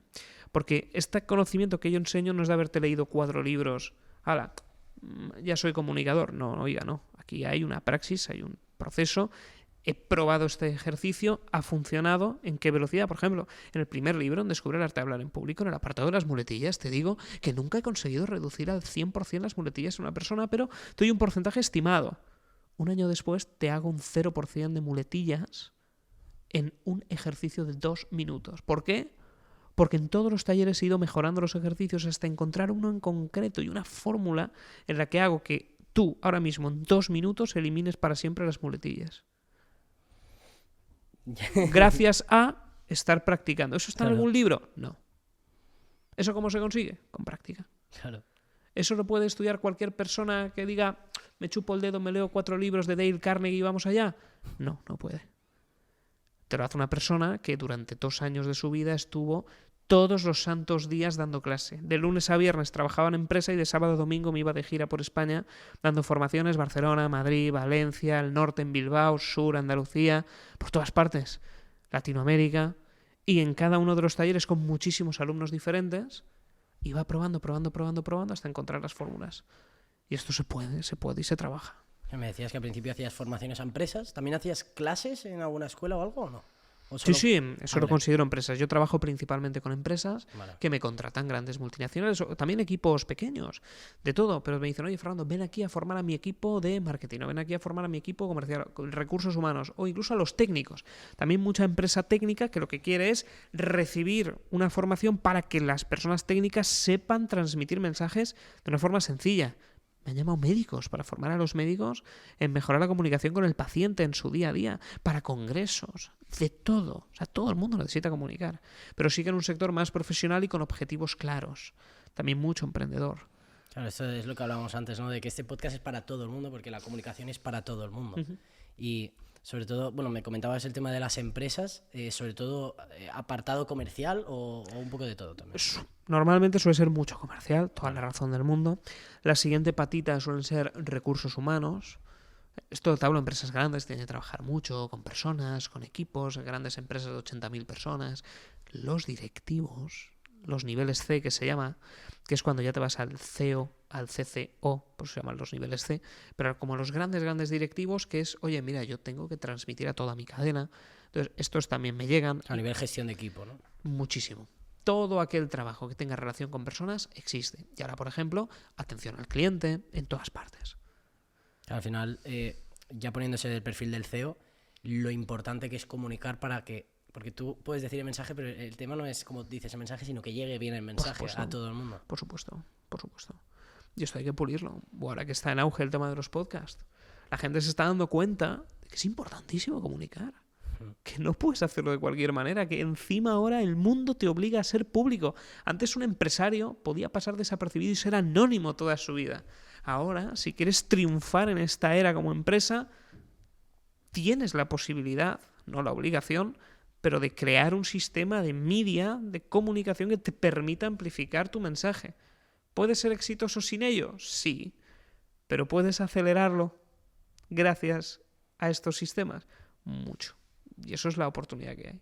¿En qué momento? Porque, bueno, estabas haciendo formaciones a empresas Y llega un punto en el que me comentabas, ¿no?, que querías hacer a personas. No Sí. podías, pero al final te interesaba. Eso Cuéntame es. un poco Claro. la historia. Al final uno tiene las fechas limitadas y los días limitados y yo lo que ofrezco es tiempo. O sea, yo vendo mi tiempo. Claro. No hay más. Entonces, lo que sucede es, si tú dices, vale, yo trabajo en empresas de lunes a viernes, empiezan a estallar las redes sociales, yo tenía el sábado y domingo para descansar. Pero de pronto empieza a haber una demanda de, oye, me das una formación, y estaba la opción de hacerlo online. Y durante la pandemia se hizo online. Vale, pues online, Pero me dicen, oye, vente a Madrid, vente a Bilbao, vente a Sevilla. Digo, ostras, ¿será? Venga, va. Y organicé un taller en Valencia. Pues, en mi ciudad, vamos a probar, perfecto. Hacemos en Valencia, muy bien. ¿Qué sucede? Que conseguimos combinar de lunes a viernes talleres en empresa, sábado domingo en Valencia, lunes otra vez a empresas. Digo, oye, ¿os ha gustado el del fin de semana? ¿Está a gusto? Y conseguimos que gente particular que no forma parte de una empresa tenga la opción de formarse también con un profesor que enseña en las grandes empresas. Es decir, la misma formación que reciben los altos directivos de este país, lo recibes tú, si te quieres inscribir. Entonces a mí me parecía maravilloso. Y el ticket de este tipo de formación es bastante razonable, es bajo para lo que te dan. Entonces me parece estupendo. Entonces ahí es donde empieza. Y hubo 2 años, que es lo que te decía, que de lunes a viernes estaba en empresas, sábado y domingo en alguna ciudad de España, y fueron así 2 años, que salvo Navidad y otros festivos destacados, no paré ni un día. O sea, fueron más de 280 días fuera de casa un año. ¿Solo por un tema económico? No, entras en la rueda, te gusta, disfrutas, tienes parte económica, pero en aquel entonces no estaba tan optimizado. Era más el llegar a dar el servicio Y ayudar. y ayudar a los demás. Y eso sigue estando. ¿Qué pasa? Que daba todas las horas posible. ¿Qué me permitió esto? Aprender latín sobre los tipos de ejercicios. Este funciona, este no, este sí, este no, este no, este no. Y entonces en 2 años el taller ahora es una bomba. Claro. De cómo empezó a cómo es ahora. Está súper testeado con personas. O sea, yo ahora te garantizo que cualquier persona que entra a la formación sale hablando muchísimo mejor que cuando ha entrado por la puerta a las 9 de la mañana. Y encima he comido de maravilla. Entonces, esto se consigue gracias a esos 2 años. Ahora, ¿qué pasa? Te cambian las prioridades. Yo no puedo tener tanto tiempo libre, no lo quiero dedicar al trabajo, si no me voy a mi familia. Yo cuido mucho ahora a mi familia y me apetece estar con mi familia. Ojo, adoro mi trabajo, entonces hay que hacer ese equilibrio. Pero ¿qué pasa? Se reduce la posibilidad de hacer tanta formación y entonces hago menos. Más puntual, con otras dinámicas y con un sistema totalmente testado. Esto hablabas antes, ¿no? El tema de prioridades. Sí, para mi que prioridad como yo, total. antes eras como yo, ¿no? Sí, yo era como tú totalmente, por eso te decía, la avaricia. Estaba yo ahí, claro que sí, como todo el mundo. No todo el mundo, pero como la mayoría entiendo que podría o debería ser con esa edad, con 24 años, macho, te quieres comer el mundo y quieres hacerlo y haces lo que haga falta. Cosa lógica y normal. Y si no, ¡buf! Mal vamos. Claro, si no lo haces ya Mal a esta vamos. edad... Si con 24 no tienes una mínima de hambre, ganas de hacer cosas, de superarte, ostras, en cualquier área. Con 24, no, yo quiero ser el mejor médico. Vale, no seas un empresario, eres un médico estupendo. Yo quiero ser el mejor farmacéutico. Ole. Yo quiero ser el mejor profesional de esto. Fantástico. O mira, yo quiero estudiar porque me encanta el conocimiento y quiero ser... Muy bien. Pero siempre hay un hambre que está ahí. Entonces, esa época fue la que yo utilicé durante muchos años atrás para poder aprovechar y trabajar como un desgraciado. Hasta el punto que me afectó a la salud también. Acabé en el hospital punto de inflexión. varias veces. Sí, yo acabé en el hospital varias veces. A mí mi mujer me ha llevado al hospital en muchas ocasiones por exceso de trabajo y de estrés. Claro. ¿Y hubo algún clic? Y cuando cambiaste ya a empezar a priorizar mucho más a la familia. Sí, la última vez en el hospital. La última vez en el hospital yo ya dije, a ver, ¿Qué te pasaba? ¿qué quiero dejar a mi mujer viuda? Recién casados. ¿Qué te No. pasó? Me ¿Sí quedé se puede ciego. decir? Me quedé ciego. Ya me ha ¿Ciego? pasado muchas veces. ¿Cómo ciego? Ciego. O sea, estar aquí contigo hablando y de pronto te desaparece la nariz. Hostia. Y yo, que soy una persona medianamente racional, digo, a ver, hace nada. Si Mark tenía nariz, es muy difícil que no tenga nariz. Y aparecían como Ah, la otra estrellitas. Sí, yo estaba hablando. La primera vez que me pasó fue estudiando en la universidad. Estaba volviendo, pues, estudiábamos a deshora. Eran los exámenes y a exámenes duermes lo mínimo posible. ¿Qué pasa? Que entonces iba yo con la moto volviendo a casa y de pronto un día veo la matrícula del coche enfrente y veo que ponía, no me acuerdo, pongamos ABC y de pronto veo AC. Y Como que faltaba en medio algo. sí, notaba como el ojo, como un poquito Voy a decirlo aquí de una forma no muy correcta, sería como notaba tensión, lo notaba apretado. El ojo. Como presión, ¿no? Sí, notaba tenso el ojo ahí, como si me estuvieran apretando yo. Y como unas estrellitas y en el centro desaparece la letra. Digo, uy, ¿qué estará pasando? Digo, bueno, voy despacio, respiro, me voy acercando, pauso la moto. O sea, no creas que seguí, pero seguí hasta que pude parar con seguridad. Paré, me quedé un ratito, estaba en la Gran Vía Fernando Católico, no, en la Marqués del Turia de Valencia, paro. Respiré, digo, a ver, ¿qué me está pasando? Entonces hice así, con el dedo, lo paso y de pronto aquí desaparece. Hostias. Digo, ostras. Y aquí vuelve. Digo, ostras, ya me he pasado 8 pueblos. Hostia, qué mal rollo. Digo, tanto bebida energética, tanto café, me está pasando factura. ¿Y de dónde venía el estrés? Claro, de los exámenes, de estar trabajando, de Sobre todo. todo. O sea, combiné trabajo, Para proyecto de clientes las también, clases, ¿no? los clientes, todo en una, durmiendo 2 horas. Me lo estaba ganando a Claro. pulso. Pero bueno, eres joven. Bueno, la vida Y ese vino para momento- avisarte, yo creo, sí. ¿no? Al final. de Esa fue decirte, la primera vez, luego hubo otra. Y luego ya me pasó varias veces trabajando, dando talleres, somos muy intensos. De hecho, esta gira es muy intensa, la que viene. Pero justamente era eso, un estrés y no saber llevarlo. Porque también tienes que aprender a llevar el estrés y a vivir con el estrés. Claro, es el tema, yo creo. Vivir con estrés. O vivir la situación. Esto lo hablaban mucho y decían, al final no es la situación, sino cómo entiendes la situación. Exactamente. O cómo llevas la situación. Yo ahora he aprendido a que el mundo puede estar ardiendo a mi alrededor. Ahora mismo en WhatsApp pueden estar entrando 1000 fuegos. Fernando, queremos cambiar la fecha tal día, no sé qué. Ahora, oye, mira, podríamos ver aquello. Y yo aquí, Contento. que arda. Paciencia. Mensaje a mensaje. Acción a acción. Tengo un equipo es como fantástico. Respiración. Y yo entro, cualquier cosa que me digan, se soluciona. Pasa nada. Y esta frase que es muy buena, que dice, todo tiene solución menos la muerte. Exacto. Y es una frase que si te repites, tienes un problema y dices, todo tiene solución menos la muerte. Dices, venga. Exacto. Que suena muy bonito, ¿no? Pero si te la dices en el momento del problema, es como, pues tienes razón. Eso, no, es así. Y este día, la tercera vez, fue cuando ya me quedo ciego, salía de la escuela de empresarios de dar clase, iba en el taxi volviendo a casa, ciego. Pues otra vez, pero esta vez más fuerte. Digo, uf, me cago en... Llego a casa, me ve mi mujer, blanco. Mareado, esto se te nota. ¿Qué te pasa? Pues, y me empieza a ver, ¿por qué me miras así? Y yo, tratando de verle la cara, no tenía cara, estaba como difuminada. Y dice, ¿no ves? Porque yo le había contado. ¿No estás viendo? Digo, no, se me está perdiendo. Me hace así, ay, al hospital. Y entonces ya al hospital me tomaron presión, no sé qué. Vieron que no es nada, me hicieron muchas pruebas y todo bien, pero es básicamente llevar un ritmo hiperacelerado. Entonces paré y dije, a ver, porque me decía, ¿me quieres dejar viuda? Y digo, no, bajo ningún concepto. No. Analicemos cómo podemos trabajar muy bien, trabajar de forma eficiente y siempre priorizando la familia, la salud. Y entonces cambié todo. Antes estaba todos los días de gira, todos los días arriba y abajo, era un estrés. Ahora es, oye... Muchas cosas querías hacer. Demasiadas. Pero es normal. Y ahora Es lo que nos pasa a todos. 2-3 veces al año hago las formaciones. Luego empresas, hemos bajado casi al 25% de las que ofrecíamos antes, y es el resto. Nada, que no puedo parar, escribo libros. Pero ya no es tan impulsivo. Ya puedo permitirme salir a correr por la mañana. Ya puedo permitirme escribir. Y luego mucha clase particular ahora, eso sí.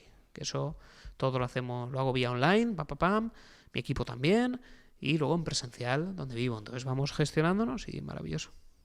En las formaciones que empezaste, ¿no? Me habías dicho en 2023. No, antes. No, quiero decir que en 2023 fue un año ya que bastante bueno, ¿no? ¿Me habías comentado? Sí, ese fue el año en el que yo me había marcado, igual te preguntaba, ¿cuál es el objetivo con el podcast? Que te preguntaba comiendo. Pues uno de mis objetivos siempre había sido ir a Latinoamérica a formar. O sea, lo primero era, fíjate, ir a Madrid. Yo quería ir a Madrid a formar, porque claro, viviendo en Valencia, para mí Madrid siempre era la capital, maravilloso, el centro de España, vamos, allá, qué ilusión. A la cuna del país, vamos, a tope. Y llegué allí, perdí dinero en aquel taller, lo organicé, pero oye, estoy en Madrid. Ya he dado clase. El siguiente fue Barcelona. Tenemos que ir a Barcelona. Llegamos a Barcelona, ese ya gané algo. Ya empezamos a optimizar. Ya fue bien. Y luego dije, espera, la casa por la ventana. Gira nacional. Y dijimos Barcelona, Valencia, Murcia, Alicante, Bilbao, A Coruña. coger el mapa y decir, a por todas. Voy a dar una vuelta. Voy a dar una vuelta. Esto fue 2022. Ya había estado, trabajo mucho en Madrid por las empresas, Barcelona también un montón, también fuera, mucho online, pero ya había estado mucho, pero dije, vamos a hacer una tournée. Y la disfruté como un niño pequeño. Porque no hay nada mejor, yo siempre había dicho, viajar, lo más bonito es viajar trabajando. Sí. Entendiendo, a mí me gusta. Le gusta hacer turismo, a mí me gusta, pero disfruto más ir después de trabajar a comer a un sitio, a cenar. Es otro mundo. Sí, es viajar y sentirte realizado. Exactamente. Y el mayor objetivo en ese punto era 2023. ¿Y ahora qué? Y entonces ese mapa se hizo grande. Dije, a ver, ¿a dónde vamos? Cogí una chincheta a México. Además, mi mujer es de México, pues a México. Venga, hay otro país. A ver, yo conocía ya gente en Chile. Digo, vale, pues más o menos me pueden explicar cómo es la cultura y todo, así que ya Chile. Y ahí se hizo. Entonces fue organizar, aprendes procesos, estrés, aquello fue chulísimo. Aprendimos aquellas veces. ¿Cómo fue?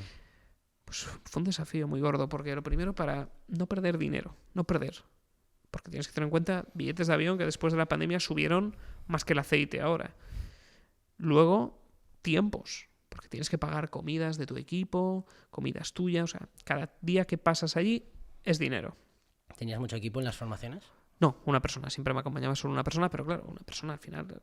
¿Qué generas? Pues lo que generas el equipo. Piensa que son 100 euros en comidas al día. Otro más, Entonces, más las habitaciones de hoteles, 100 y pico, que ya no son baratas. Que ahora 100 y pico es lo... Aquí en Barcelona, yo he llegado a ver, ahora te enseño en la captura, que me pasó un día viniendo una empresa, 6.000 euros por un hotel 3 estrellas. Hostia. Deleznable, o sea, no tiene sentido. Volviendo a esto, dije, venga, vamos para allá. Y entonces digo, vale, ¿cuántas personas necesito para no perder dinero? Vale, 25. Joder, 25. Madre mía, qué gasto, por Dios, claro, sumas todo. Bueno, los talleres eran de 16. Yo no puedo. Claro, no te daba tanto como para cubrirlo, ¿no? Yo tampoco voy a ir allí con todo el riesgo para perder tanto dinero. Vale. Para ganar tampoco o no ganar directamente. No ganar. Y dije, vale, pues ¿cómo lo hacemos? Objetivo, 40 o 50. Ya me apañaré con el formato. Vale. Tantas plazas, 40 o 50. No sabía dar clase para esas personas. Sabía para 16, lo otro era casi una conferencia. Ya saliste de tu zona de confort. ¿Cómo lo hago? Y recuerdo vender, se vendió, México se llenó un día a lo bestia, el segundo también, México fue maravilloso, Chile fue más peleón, se llenó un día y el otro se quedó muy bien, como a un 70% de capacidad, pero oye, no se perdió dinero y se ganó algo. No mucho. Qué dineral también, pero bueno, se ganó un poquito. Y en aquel entonces dije, vale, ¿cómo lo hago? Y entonces te fuerzas, no tenía ni idea de cómo hacerlo. Y entonces ya dije, vale, hubo un momento en el que la presión te supera y dices, ¿cómo hago para que la gente, 40 personas, salga hablando mejor que cuando han entrado, sabiendo que no todo el mundo va a poder salir? Y entonces ya empecé a encontrar sistemas, y me puse a estudiar dinámicas de grupo, todo, hasta que al final eso me llevó a que funcionó muy bien en Chile, que había menos gente, fue más duro en México. O sea, lo conseguí, pero fue muy duro y salí de ahí... Casi me tienen que arrastrar hasta los tacos en la noche. Fue duro. Pero gracias a esos talleres, hoy tengo la mejor formación de oratoria que existe. Y te garantizo 9 a 6 salir hablando mejor que cuando has entrado. ¿Por qué?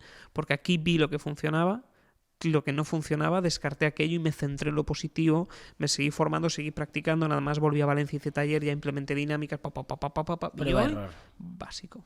Prueba error. Y no paro. Y ahora tengo la suerte de estar muy centrado en formaciones particulares 1 a 1 y ahora la mejora es drástica, es acojonante. Y a día de hoy, para la gente que está interesada, ¿o están todas ya las de este año? Quedan unas poquitas semanas, no sé cuándo se va a publicar esto. Pues seguramente ya esté lleno. Ya esté claro, porque ¿cuándo saldrá? Pues a... ¿Junio? Junio, a lo mejor. No, antes, no lo sé. Ya se acabó la gira. Ah, vale. Claro, la gira empieza ahora, Claro, hoy luego. es 4 de mayo. Vale. Entonces se acabará el 21. Claro, luego es lo que has dicho, que... Luego ya, solo empresas. Que llega tu proyecto importante. El proyecto importante, el proyecto de vida, entonces cerramos persiana en ese tiempo y a disfrutar. Bueno, para la gente que no sepa, el proyecto es que va a ser padre. Voy a ser padre y Con muchas ganas. cojo la baja por paternidad como autónomo, me autoconcedo la baja. Te la van a dar. Porque sí, tuve que negociar, fue duro conmigo mismo, pero al final lo importante es lo importante, como dice Víctor Coopers, que lo importante siga siendo lo más importante. Que hablábamos antes de que ahora justo te has ido a Andorra. Ujú. ¿Cómo es la experiencia? Maravillosa. Estoy muy tranquilo, un lugar donde tener familia es estupendo y un entorno, a mí siempre me ha gustado la montaña. Viviendo en Valencia, nunca había ido al mar, no me gustaba el mar porque no soy muy de playa, soy más de montaña, del fresco, de correr, naturaleza, y se está de maravilla, sobre todo para criar familia. Se está muy bien, muy tranquilo. Si no me equivoco, junto a Dinamarca es el país más seguro del mundo. Sí, es muy seguro. Entonces te da la una verdad. tranquilidad cada vez que estás allí, no hay color. Yo, la verdad, la última vez que fui me quedé flipando. Nunca salgo de fiesta, pero estaba en un evento networking en el casino de Andorra. Bueno, que al final se alarga la cosa, no estás allí hablando. Recuerdo, de hecho nevaba. Recuerdo salir a las 4 de la mañana de discoteca, mirar fuera de la discoteca y decir, hostia, no hay peleas. Ir andando tranquilamente con el teléfono sin que nadie te moleste. Decir, hostia, qué bien se está Hay aquí. muy poco crimen, Sí. muy poco. Pero porque está restringido. Está Claro. muy restringido y muy penado. Como tiene que ser. O sea, ahí te pillan haciendo algo Como tiene que ser, pero aquí... como tiene que ser. Aquí, No, aquí, poco. aquí, bueno, las derivas políticas te llevan a ser laxo con esto, pero allí, por ejemplo, se respira mucha seguridad. Sé que cada vez, según me han comentado, empieza a ir a más todo el tema de la delincuencia, porque tampoco pueden controlar Claro. tanto las fronteras, pero sí que al tener esa capacidad sí que son más rígidos. Pero, por ejemplo, estás tranquilo. Sí. Mi mujer valora mucho irse a cenar con las amigas y bajo ningún concepto se le pasa por la cabeza volviendo a casa a cualquier hora que está insegura. O yo mismo que también. O Es que es quitarte la preocupación, es que te quitas un peso de encima increíble. coges el coche aquí y lo primero que te he dicho, oye, ¿dónde lo aparco? ¿Dónde es seguro? Tú aquí, vale, pues lo dejo. Allí no se te pasa por la cabeza. Entonces, yo en esa parte estoy contento. Tiene ahí también sus luces, sus sombras, estoy bastante a gusto. Si hablamos de Andorra, sobre todo podemos hablar, no fiscalmente, sino del entorno que hay allí. El entorno La es locura, que me parece una red de contactos enorme. es alucinante. Desde que llegué allí, es lo que te decía antes comiendo, tengo más amigos allí en Andorra ya que en Valencia incluso. Entonces ha sido muy fácil hacer el traslado porque ya mi mujer tiene amigas. Estamos ahí a gusto. Yo tengo amigos, estamos muy a gusto. Hay cenas cada 2x3, estamos siempre en contacto. Y encima las conversaciones son de emprendimiento, pero fíjate que no es lo que la gente cree. Es que también hay mucho tema personal y comulgas mucho con la gente, estás muy a gusto. Y a tiro de piedra. Todo está a 15 minutos. Coges el coche, me tengo que ir lejos, a Ordino. Vamos para allá. 15 minutos. Perfecto. Me tengo que ir lejos de 15 minutos. Si pillas un poco de tráfico, media hora, pero ya ves tú. Comparado a grandes ciudades, te enganchas en una ronda y tardas una hora. Aquí en Barcelona. Y lo que hablamos de que está aquí al lado. Los de Barcelona estáis al lado, sí. A mí es como, bueno, ahí tengo ahí Ahora lo alguna van participación. a restringir porque cada vez hay más Sí. gente que está demandando ir para allá. Claro. La vivienda ha subido mucho de precio y el gobierno dice, a ver, hay que priorizar también a los andorranos, cosa que Claro. entiendo. No apoyo tampoco medidas así intervencionistas, pero No. pueden jugar incluso malas pasadas a futuro, pero sí que entiendo el malestar y entiendo que se tomen este tipo de medidas a la desesperada porque hay tanta gente, Mar, que se quiere ir, No es un filtro. No, es que esto es normal. que van a poner más filtros todavía porque, pues, si no, Los negocios de aquí llega un momento que dicen, pues ya está, ¿no? Dejemos de que nos dejen... oye, dejo la cartera aquí encima, que nadie la coja y cuando llegas estás sin tarjetas y sin nada. Entonces es ese tema, es normal. O sea, vale, hay países, luego es Francia y allí también... Bueno, creo que hay unas... En Europa es muy famoso, hay bastantes sitios donde los impuestos y las haciendas de cada país es una locura. Pero al final dices, hostia, es que me voy 3 añitos allí, estoy muy bien, estoy cerca de la familia, porque Andorra está aquí cerca, y luego vengo aquí con dinero al final. Hay gente que lo ve mal, que es muy criticado, ¿no? Los youtubers que se van allí a evadir impuestos, ¿no? Que mucha gente lo dice. Al final dices, yo no debo a nadie nada. Tú me decías antes, ¿la independencia qué? Soy de mi casa. claro, yo te preguntaba por eso y sí, eres de tu casa. Soy de mi casa. O sea, ¿quién me ha dado de comer? Mis padres. ¿El Estado me ha ayudado en algo? Hay luego el debate, ¿no? De la sanidad pública, de todas estas cosas. Pero bueno, ahí ese No, ya y lo es que hay que otro. ver es una cosa, es decir, uno Si te basas realmente es dónde tienes que pagar, dónde vives. ¿Y dónde vives? Pues donde elijas y ya está. Yo no le veo más dinámica. ¿En qué momento te empiezas a interesar por escribir libros? Desde que empecé a leer desde joven. Mis primeros intentos realmente empiezan con 12 años, 14 años. ¿Allá escribir? Intentar. Nunca terminé un libro, pero sí que trataba de escribir novelas, tipo espías y cosas de estas. Luego leía mucho a John Grisham, que es mi autor favorito en novela de ficción, de thrillers de ficción judicial, y entonces escribía mucho sobre este estilo, hasta que ya decidí escribir los libros de no ficción, que son los de enseñar cosas. Pero siempre he tenido las ganas de ser autor. Hay un estudio que hacen a la gente que va saliendo de vez en cuando y preguntan a la gente joven, oye, ¿tú de mayor qué quieres ser? Y tenemos los países nórdicos, sobre todo, te dicen writer, escritor. Te vas a Estados Unidos, te dicen writer también, escritor, o pilot, piloto. Normalmente es escritor, astronauta, piloto. En España es influencer, es espectacular. Pero tú te vas a cualquier esto y son escritores. Yo soy muy de esto. A mí si me dijeran, Fernando, ¿puedes ser escritor? Diría, vale, me gusta, lo haría. Me gusta cómo suena. No, me gusta el estilo de vida también, de levantarme por la mañana, prepararme mi cafetito a las 4:30, 5, empezar a encender el ordenador. Como he hecho, el primer libro lo escribí entre las 4 de la mañana y las 7 de la mañana. Es así, por el tiempo que me quedaba libre. Entonces ponía, disfrutaba, escribía, taca, taca, taca, taca, taca. Oh, es una paz escribir. Es un momento contigo.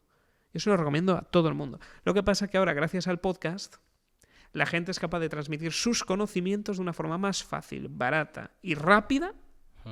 Y encima llega a un público que es capaz de consumirlos sin fricción, de una forma sencilla y pudiendo hacer otras cosas. Entonces, es la combinación perfecta de todo. Sobre todo desde el punto de hacer otras cosas. Claro, por ejemplo, un Enrique Tomás ha sacado un libro, pero también tiene entrevista contigo. Entonces, hay cosas que salen en la entrevista que no salen en el libro, por tanto, su conocimiento se amplía mucho más. Imagínate que quieres sacar un segundo libro, pero dice, pues qué pereza. Pero ese conocimiento es capaz de divulgarlo en más podcast. Fantástico. El conocimiento que antes estaba restringido a los que escribían libros, ahora se divulgan más. Esto fue una reflexión que hizo Euge Oyer también. Sí, esto, por ejemplo, lo que comentas de los podcasts, que es como, vamos a ver, el sustituto de los libros, que no, porque en un libro se entra más a trapo de muchas cosas. Pero sí, yo por ejemplo, el tema de los audiolibros, que no he consumido nunca y no es algo que me guste, y yo le encuentro sustitutivo antes que un audiolibro a un podcast. Y el tema es ese. Ahora, por ejemplo, ¿no? Lo de aportar valor. Yo, por ejemplo, hay de todo, ¿no? De entretenimiento, pero yo, por ejemplo, si estoy trabajando y tengo que escuchar algo, puedo escuchar música, pero un podcast va a ser increíble, porque seguramente voy a escuchar un podcast que me interese, ya sea de negocios o de cosas que estén muy alineados con mi mentalidad. Y esto del entorno, por ejemplo, que podíamos hablar, es de que es muy importante a quien escuchas. Sí. Es básico. O sea, hay una frase, no sé qué pensador era, pero te decía que somos la media de las 5 personas con las que nos rodeamos. Jim Rohn, creo. ¿Jim Rohn? Me suena que sí. Es de este estilo, de la era de Jim Rohn, Brian Tracy y Maxwell. Y es verdad, tú al final, si te juntas con cierto tipo de personas, acabas pensando, ¿por qué? Porque como decíamos al inicio, somos seres influenciables. Totalmente influenciables. Pensamos por nuestra propia vía. Bueno, qué casualidad que si estás dentro de un entorno de 5 personas con una serie de tipologías, tú acabes teniendo ciertas tendencias de esas tipologías. Entonces, es básico. Entonces, hay que saber y aprender y escuchar. Y la ventaja que ha permitido, y esto es bueno, Internet, es que yo, por ejemplo, de joven, no tenía un entorno rico en muchas cosas. Es decir, no sabía si era empresario, ¿no? Era un entorno normal, de gente joven, normal, de toda la vida. Pero yo seguía mucho americano, mucho influencer americano, mucho empresario americano. Entonces yo me ponía sus podcasts en aquella época, paseando al perro, escuchando. Y convertía estos grandes referentes empresarios y comunicadores en mis 5 personas más cercanas. Y gracias a eso vas siguiendo construyendo un modelo. Sí, no, al final el tema del entorno es eso, lo que vas construyendo, lo que es normal. Yo lo defino muy así. Al final, ¿qué es lo normal, no? Porque para un entorno, por ejemplo, que bebe alcohol, que sale de fiesta, salir de fiesta es lo normal. Ir al gimnasio, leer libros, ¿qué haces? Para un entorno que va al gimnasio y le gusta desarrollarse leyendo libros, le dices de salir de fiesta y te dirá, claro, ¿qué es lo normal? Entonces es buscar lo normal, pues lo más positivo posible. Es como cuando vas al médico, esto era un chiste que decían, oiga, ¿usted cuánto bebe? Lo normal. Y dice, ¿y cuánto es? 2 botellas de vino al día. Claro, porque es como lo tienes naturalizado. Claro. Por ejemplo, yo soy la persona que se dice, oye, vámonos de fiesta. Te hago, prefiero que no. Me voy a quedar en casa tranquilo. ¿Me conoces? Como hay malvapos. Pero sí, es así. Sí, no, el entorno es crucial y creo, o sea, como consejo, o sea, sé que siempre incido mucho en los podcasts sobre esto, pero creo que es muy importante cómo nos desarrollamos, o sea, dicen mucho los 20, ¿no? Pero yo diría los 15, a partir de los 15 hasta los 30, que no los tengo aún, pero es que vas a desarrollarte tu personalidad, tu forma, tus creencias, y al final es lo que decías antes, la ambición, intenta tenerla a los 20. Totalmente. Porque sí, a lo mejor soy muy ambicioso. ¿Por qué? Porque sé lo que cuesta ganar el dinero, sé lo que le ha costado a mi familia y por lo que han pasado en ciertas situaciones, y yo no quiero eso. Yo si quiero tener hijos, quiero que mi hijo viva de la mejor manera posible. Y que si nos tenemos que preocupar por algo, que sea por la salud. Porque yo estoy mal y me vaya. No porque no hay dinero para comer o no hay dinero para X Eso cosa. es muy importante. Es muy importante. Es que el mundo se mueve por dinero, pero no, creo que nuestro foco no tiene que ser solo el dinero. No tiene que ser el dinero. Y el problema es que lo es. Pero lo es porque uno tiene que tener la capacidad de darle a su familia lo que necesita. Que eso es un motivo, por ejemplo, valorando qué significa para mí el dinero. A mí nunca me verás con un coche extravagante o una casa. No, para mí el dinero es proteger a mi familia. Que si yo voy un día con el coche y me pego un golpe y me mato, mi familia tenga recursos y herramientas que yo les haya podido proveer para que no les falte de nada durante un tiempo, sean cómodos, tengan la capacidad. A mí eso es lo que me preocupa, esa es mi herramienta. Sí, el dinero es una herramienta. Para mí es que el dinero no, es que jamás me vas a saber ostentar. Es una moneda de cambio. No me gusta. O sea, yo lo que quiero es utilizarlo para que mi familia esté bien. Y que esté bien aunque yo me vaya. Y eso es para mí lo más importante, el protegerles. Lo demás, chorrada. Pero es mi estilo. Yo sé que hay gente que quiere el súper deportivo y está bien también. A mí particularmente no es lo que lo mueve. A mí lo que es, oye, estoy tranquilo. Si vienen mal dadas y tengo un problema de salud, puede cubrirse incluso con especialistas que solo están en el sector privado. Sí, vale. Oye, que si hay algún problema, podemos, no sé, en algún momento cambiar la nevera, cambiar... Sí. Oye, que vale, pues si todo esto está... Es lo que tú decías. No quiero preocuparme por esto. Entonces el objetivo es tenerlo ahí, proteger, cuidar y que todo esté bien. Antes de cerrar, porque si no se me va a olvidar el tema del libro, empezaste a escribir súper joven. ¿Hasta qué punto, en qué momento escribes tu libro, tu primer libro? El primer libro, una vez gano el Campeonato de España de Oratoria, creo que pasa un tiempo, está escrito en una de las primeras páginas del primer libro, Descubre el arte de hablar en público, empezado a escribir en un feliz algo de 2019. Fue a final de 2019 cuando lo empecé a escribir y no se publicó hasta 2022. Hostias. Tardé 6 meses en escribirlo, ojo, en 2020 ya estaba. 2020 ya estaba. Lo que pasa que ahí empezó un proceso de filtrado, criba, mejora, editorial, que contacté con Valen Bailon, que me dijo, no, ahora no podemos, típica respuesta que crees que es predeterminada, pero oye, me dijo, ahora estoy con una serie de proyectos, más adelante sería valorable. Y él me contactó un año después y me dijo, oye, Fernando, ha pasado un año, ya me he librado de estos proyectos, ¿sigues con tu libro? Y dije, no me lo puedo creer. Digo, es verdad, he cumplido. Es de las pocas personas honestas que no te dicen eso por quedar bien y ganan tiempo. No, Claro. oye, que de verdad pensó. Y lo lanzamos y, caray, fue tan bueno ese cribado que hoy sigue, esto me sorprende, sigue siendo el libro más vendido en su categoría de Amazon. Han pasado ya 2 años, va a hacer ahora a final de octubre, 2 años, sigue siendo el libro más vendido y está siempre dentro del top 100 o dentro del top 500 de libros más vendidos.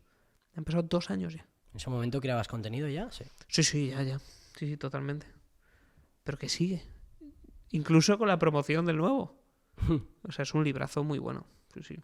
Y este también. Este además es una chulada. Las valoraciones son buenísimas. Si Este es tu segundo libro. Este es el segundo libro. Está recién publicado en marzo. Ya tiene 100 valoraciones en Amazon, que es una barbaridad porque la gente tiene que dejar ahí y hacer el esfuerzo, dejar su reseña. Es un librazo. Si tú, por ejemplo, te gusta la comunicación, Es necesario entender a los 11 mejores oradores de la historia reciente, o los que yo considero de los mejores, para aprender sus técnicas. Y además es un libro totalmente práctico. Cuando tú lo leas verás que te dicen estrategia, análisis, aprendes y ejercicio. Implementa. ¿Cómo lo puedes implementar? Haz esto, esto, esto y esto y esto y lo puedes implementar. Orador 2. Muy bien. ¿Cómo lo puedes implementar? Haz esto, esto, esto, esto. Y así con todo. Entonces, claro, tienes un manual de trabajo. O sea, son libros totalmente prácticos con cero relleno. De hecho, prefiero que se queden más cortitos que rellenar por rellenar. Me vale más la pena, pero es como a mí me gustan los libros. Yo prefiero pagar, lo que sea, 19, 20 euros por el libro y decir, vale, es más cortito, pero boom, directo al grano, me ahorra tiempo y aprovecho. Que esos libros más largos y tediosos. ¿Quién necesita leer Persuasión y Poder? Todo el mundo que hable con gente. Todo el mundo que esté en un trabajo, todo el mundo que esté en una familia, todo el mundo que pueda tener problemas con otras personas. Es decir, todo el mundo. Todo el mundo. En el momento en que hay una persona en la ecuación y tienes que lidiar con otros, ahí empieza un problema. Y esto es algo que recomiendo leer encarecidamente. Incluso antes que el de Descubre el arte de hablar en público. Te diré por qué. Descubre el arte de hablar en público es la base para comunicar. Y lo tendría que leer también todo el mundo. Ahora bien, aunque tú no estés comunicando en el día a día, tienes que entender los juegos de poder, cómo alguien intenta aprovecharse de ti, qué estrategia está implementando, por qué te ataca de forma emocional de esta manera. Y aunque tú no hables, te permite detectar todos estos trucos y trampas. Cuando hablamos de persuasión y poder, de comunicación, oratoria, hay un tema que me comentarás a ver qué trabajo hace, que es el ego. Oh. Que siempre es lo que hablamos, ¿no? Cuando tú ahora me dices qué bonito es el podcast y ahí sale ahí sí. a relucir. ¿Qué tan problemático es el ego para una buena comunicación y cómo podemos trabajarlo? Mira, el ego es fundamental, Marc. El ego, cuando más lo analizas, es lo que hace que tú estés luchando todo lo que luchas. Porque te quieres demostrar a ti mismo que vales y a los demás. Y decir que os jodan, tenía razón, lo hice bien. Mira cómo haces casi, sí, es verdad. Entonces es normal porque todos hemos pasado por ahí. Entonces, el ego es el motor del mundo. Lo que pasa es que también es lo que suele matar a mucha gente. ¿Cómo lo podemos canalizar? Por ejemplo, reconocer que el ego es lo que nos mueve y en una conversación, para ser efectivos, yo jamás tengo que hacer que tu ego se sienta dolido. Y si consigo tener éxito es porque te he hecho sentir a ti incluso por encima de mí. En el momento en el que yo consiga que tú te sientas hinchado respecto conmigo y yo parecer pequeñito, pero en realidad tener el control y el poder, tú estarás más a gusto y conseguiré más cosas de ti. Porque tú te sientes en el poder, en el mando. Entonces, ¿qué es lo que haría yo? Ser humilde, pero humilde de verdad, ¿no? O sea, porque si lo falseas, se te nota. Entonces tienes que trabajarlo. Simplemente, oye, ser tú mismo, con un ego trabajado, humilde, y esto te lo enseña también la edad, y mientras tanto yo alimentar tu ego para que te sientas más a gusto, que te salga esta sonrisilla y digas, sí, el mejor podcast, voy a por ello, vamos allá, jaja. Y ahí lo logremos. Entonces, el ego es un balanceador. El ego sería en el pecado de la soberbia. ¿Y cómo se trabaja? Porque a mí me ha pasado, por ejemplo, con el tema de las redes sociales, que luego entraremos, cuando subí seguidores, me acuerdo, no es que despreciara a nadie, que no se malentienda, pero es como que no sabía cómo... O sea, es como que tenía muchas cosas en mi cabeza. Y es como que entendía, tengo más seguidores, soy más, como que no miraba por encima del hombro, pero como... Tenía ahí como unas cosas que me pasaban por la cabeza que no sabía cómo luchar contra ellas. Que al final, sobre la práctica y con el tiempo, pues he sabido cómo trabajar. También me leí El ego es nuestro enemigo y muchos libros sobre ego, bueno, para entenderlo, para decir cómo lucho contra este tío. ¿Cómo podemos luchar contra nuestro ego? Y sacarle partido, que sea beneficioso, porque el ego puede ser bueno o malo. Si lees a Ryan Holiday con The Ego is the Enemy, el ego es el enemigo, aprovechemos toda la filosofía estoica. Si tú ahora te mueres mañana, siendo pragmáticos, ¿tú te crees que me importa? Esto, claro, decir es muy duro y toca las narices. Diré, hostia, se ha muerto Marc. Joder, era buen chaval, qué lástima. Paz descanse. Paz descanse, joder, qué palo. Y a lo mejor me quedo 15 minutos y voy a la comida y digo, oye, me pone el entrecot al punto con sal, como me gusta a mí. Ya está, se acabó Marc. No. Es decir, fuera de tu familia, fuera de tu entorno, uno, no te van a llorar, y dos, los de tu entorno 2 días. Una madre siempre y un padre también, pero el resto Se olvidarán. se quedarán un recuerdo, pero sus vidas siguen. Y ya llevémoslo más para allá. En 100 años que no queda nadie de los que conoces, ¿tú te crees que Mark importa? ¿Cómo se llama tu tatarabuelo? No tienes ni idea. Me gustaría saberlo. ¿Te gustaría saber? Pues a lo mejor tuvo sus luchas de ego y se creía el mejor y mira, ni su tataranieto lo conoce. Ya no es ni un Ya no recuerdo. existe, ya está. Es decir, ¿qué somos? Nada. Entonces, cuando uno se pone a pensar de esta manera es, tengo que conseguir, tengo que hacer. Pero si en 100 años, Ya. ¿a quién le vas a importar? Esto es lo que Sí, decía mucho tu de aprende a familia. disfrutar. Ni tu familia te va a llorar, ni te van a conocer, a menos que seas un Borbón que sabe exactamente todo su linaje, porque viene de la familia real y tienen todo el árbol genealógico, pero eso yo tampoco conozco a mis tatarabuelos. Claro que no, ni su nombre, ni de dónde eran. Es decir, no somos nada. Entonces, con humildad ante la inmensidad del universo, decir, mira, como venga, hacemos ambición, sí, controlada también, pero que nunca nos creamos la leche. Es que yo soy, no eres nada. 100 años no eres nada. ¿Milei es un manipulador? Claro, como tú, como yo, como Sánchez, como Espinosa y como todo el mundo. ¿Por qué? Porque utiliza al final todas las herramientas comunicativas a su disposición para lograr un objetivo. Para una persona que es kirchnerista y populista y de izquierdas a rabiar, la están manipulando, claro.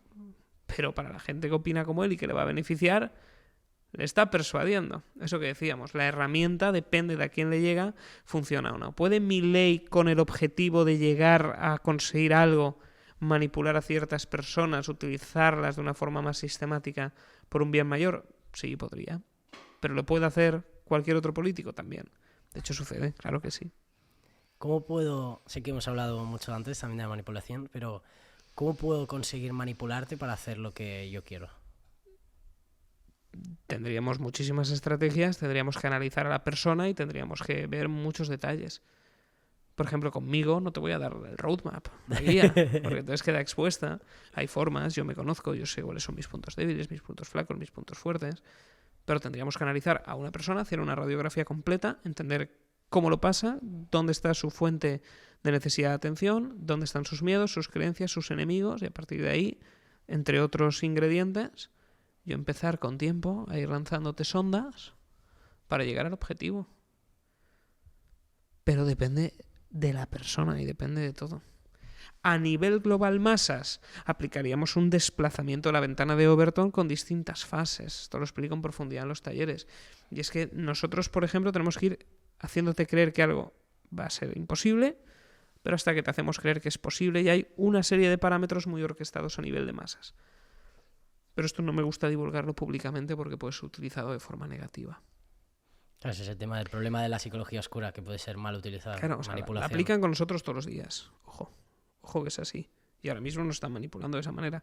Lo que pasa es que para poder explicarlo bien necesito dar un contexto ético apropiado antes de explicar la estrategia. Porque si cuento la estrategia y le llega a alguien que no recibe el contexto, va a entrar en un conflicto con mis valores, el uso que le va a dar. ¿En qué momento te viralizas en las redes sociales? ¿Fue rápido el crecimiento? Sí, fue bastante rápido. Porque empezaron a funcionar. Nunca había habido nadie que estuviera explicando temas de comunicación en ese formato corto. Fui el primero. Creo. O de los primeros. De los primeros. Yo creo que sí, de los primeros. Entonces empecé a publicar y al final, claro...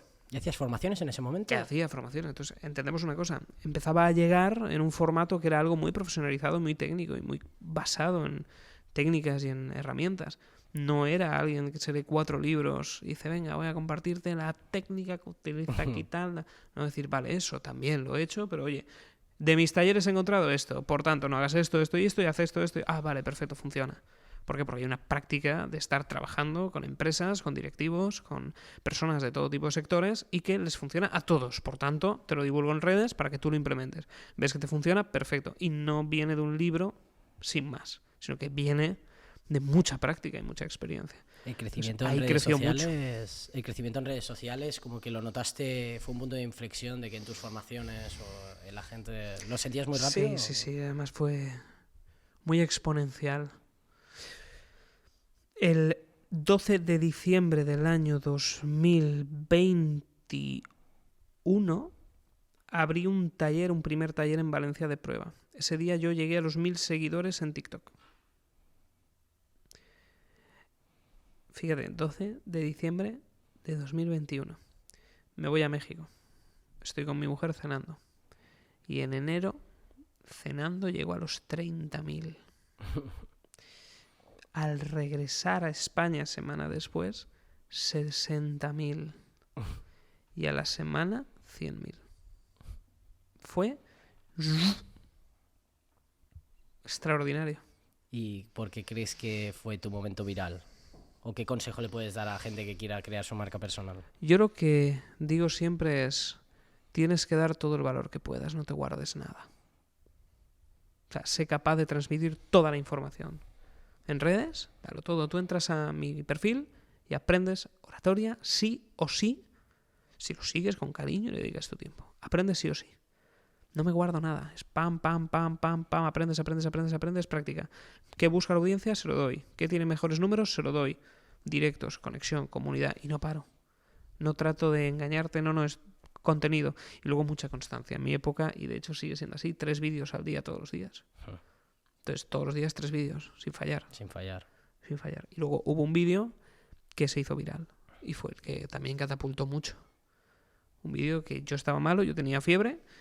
Y me fui a dormir y mientras estaba en la cama, antes de ya quedar frito, dije, ostras, no he publicado hoy. Y en aquel entonces en TikTok no se podía programar. De hecho, se sigue sin poder programar en la aplicación. Sí. Ahora se puede desde la web. Desde la web sí, pero desde el la móvil web, todavía no. Desde el móvil No lo entiendo, pero bueno. Ya, yo tampoco. Entonces, en aquel entonces ni web ni nada. Entonces digo, vale, tengo que publicar y lo hacía yo. Entonces digo, vale, ¿qué hago? No tengo vídeos, estoy malo, con fiebre. ¿Publico o no publico? Digo, no publico. Digo, no puedes fallar. Momento que falles, se acabó. Y cogí una charla que había subido a YouTube, corté 3 trozos, los 3 primeros minutos, pero tal cual. Digo, no pensé ni cuál era el mejor momento. Del 0 al 0,59, del 0,59 al 1,58, el 1,58 al que sigue. Y entonces publico el primero, publico el segundo, a la vez. O sea, lo que no tienes que hacer nunca. Sí. Publico el primero, publico el segundo, publico el tercero y hago, ¡hala! Cago con fiebre. Y al día siguiente me levanto con 1 millón de visitas. O 2 millones, no me acuerdo. Pero una barbaridad. Y 100.000 seguidores. Madre mía. O sea, fue una barbaridad. Qué locura. Y lo recuerdo con cariño. Y sí que noté mucho la demanda.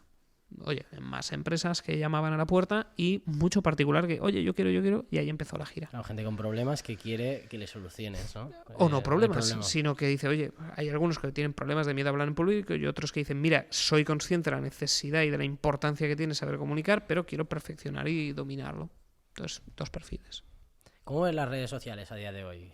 Creo que se ha prostituido mucho A mí me gustan mucho los temas de emprendimiento y desarrollo personal, creo que se ha prostituido mucho. ¿Cómo las ves? ¿Cómo ves estos temas a día de hoy? ¿En qué sentido se ha prostituido? En las redes sociales, por el tipo de contenido que hacen. En general la gente, mucha gente sin conocimientos, hablando sobre ciertos temas. Ya. No, al final eso es como todo. Sí, al final las redes sociales lo que son es un medio de comunicación a disposición de cada individuo. Entonces, antiguamente tú tenías que pasar un filtro muy gordo por las grandes cadenas y le daban el voz, o sea, la voz y el voto. Al que sabía, al experto, por ejemplo, tú vas a un periódico y a veces no te entrevistan si no tienes un libro escrito. Porque si tienen que elegir entre 2, eligen al autor, porque algo sabe más, supuestamente. Entonces, las redes sociales permiten democratizar el acceso a ser un medio de comunicación y a divulgar mucha información. A mí me parecen fascinantes. Yo creo que son la mayor revolución que ha existido. Porque gracias a eso la información vuela. Están cambiando los poderes y las formas de transmitir todos los valores. Y esto es muy interesante. Yo lo veo muy bien. Ahora, ¿siempre va a haber gente que haga este tipo de cosas? Claro que sí. Y ojo, tienen su público, Marc. Porque no harían ese contenido si no hubiera gente que consume ese contenido. Por tanto, en el fondo están satisfaciendo una necesidad. Yo lo veo bien. A mí, por ejemplo, me sale tema de emprendimiento, trajes y familia. Ahora mucho bebé me sale en TikTok. Mucho de bebé, de cambiar pañales y cosas de estas. Ahora se está hablando mucho de Yados. Uh-huh. Bueno, ahora se ha hecho muy viral el tema de que si es una secta, si no es una secta. Yo creo que no es una secta, pero quiero saber qué es lo que opinas tú de Yados. Yo opino que es un fantástico comunicador que ha dado en el clavo con los intereses y necesidades de su público. Y además han tenido muy bien la polarización. La polarización es básica, es lo que utiliza, por ejemplo, Donald Trump. Pero a Donald Trump le aman mucho. Es decir, ¿tú qué objetivo tienes? ¿Crecer, crecer, crecer? ¿Desarrollarte? Muy bien. ¿Quieres, por ejemplo, ganar más dinero? Muy bien. ¿El que te odia te va a comprar en algún momento? No. Pero si eres polémico y amplificas mucho tu mensaje y haces que lleguen, ¿es posible que aumente el pastel de potenciales compradores? Sí. ¿Puede ser que aumente muchísimo el de haters? Sí, muchísimo. Pero oye, estos no te iban a comprar igual. No. Entonces su visión es que... O sí, pero en una transformación. Pero normalmente van a crecer, crecer, crecer. Mucho menos los que te aman, pero llegará un momento en el que te amarán muchos. Ellos se centran en este porcentaje de gente que te ama. Y les da lo que necesitan escuchar para conseguir el objetivo económico. Y lo ha hecho muy bien. Ha jugado con la polarización, con los enemigos en común. A mí me ha gustado ese tipo de comunicación porque ha funcionado muy bien. Muy bien. Sí, impactante ha sido y ha sido Salían todos los medios viral. Y cada vez que salían los medios, mucho hater, pero... Más gasolina. Más gasolina para los que de pronto despiertan y conectan con sus intereses. Y la de cine. Muy bien. ¿Y qué opinas de que Yados ahora sí que está tomando un perfil más endiosado, diría yo, de que es como que ya no es tienes que mejorar tus hábitos, sino tienes que ser como yo para convertirte en quien yo soy? Tampoco sigo tanto la figura de este señor. Lo que sí que se analiza es que todo grupo tiene elementos parecidos a una secta. Entonces, no soy experto para nada en sectas, dejemos eso a un lado, pero todo grupo tiene normalmente un líder, un responsable, la persona que suele dominar. Incluso en el grupo de amigos hay alguien que suele organizar, gente que es la persona más dominante, la que al final todo el mundo admira, siempre está ahí. Muy bien. Y esto puede surgir en un grupo sano. Él utiliza elementos de enemigo en común, de centrar el tiro en él, y es verdad que los que dirigen sectas son extraordinarios comunicadores y que dominan a la perfección los elementos de la manipulación. Ahora bien, yo no he seguido tanto a esta persona como para poder identificarte si es o no, no lo sé, eso dejamos a los expertos. Lo que sí que funciona es que él ha generado, muy bien hecho además, una figura de liderazgo en él, donde la gente habla el mismo idioma que él, que son los máquinas, los bros, visten como él y todas las derivadas. Y hablan igual. Pero no te sabría decir, esto os dejamos por supuesto a los expertos, y tampoco he seguido mucho el trabajo de Yados.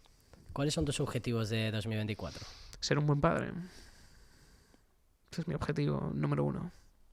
Ser un buen padre, estar a gusto con mi familia, hacer muy bien mi trabajo a nivel profesional y sobre todo permitirme disfrutar. Además de bajar de peso también, eso es una cosa importante. El cambio físico que los dos estamos. El cambio ahí. físico, ahí estamos, sí señor. Bajar de peso porque claro, fue la noticia de ser padre y me dieron los antojos a mí. Eso es espectacular, mi mujer ahí no ha tomado nada y yo he tenido los antojos. Entonces Estrés en vena. Estrés en vena. Pero fíjate que te cambian todas las prioridades. Hombre. Ser padre ya lo vivirás. De pronto te hace así la cabeza. En el momento en el que lo supimos, me hizo así. Ya está, fuera tonterías. Se acabó. Haces foco. Y te cambia todo. Todo lo que necesitas. ¿Qué es lo último que has aprendido? Lo último que he aprendido es que cada día sé menos. Es que soy un profundo ignorante de todo. Y cuanto más sé, más me doy cuenta de ello. Y me asusta. Y eso pasa, que cuanto más estás aprendiendo, más te das cuenta que no sabes nada. Se me han roto muchos modelos y marcos mentales que tenía estos últimos meses.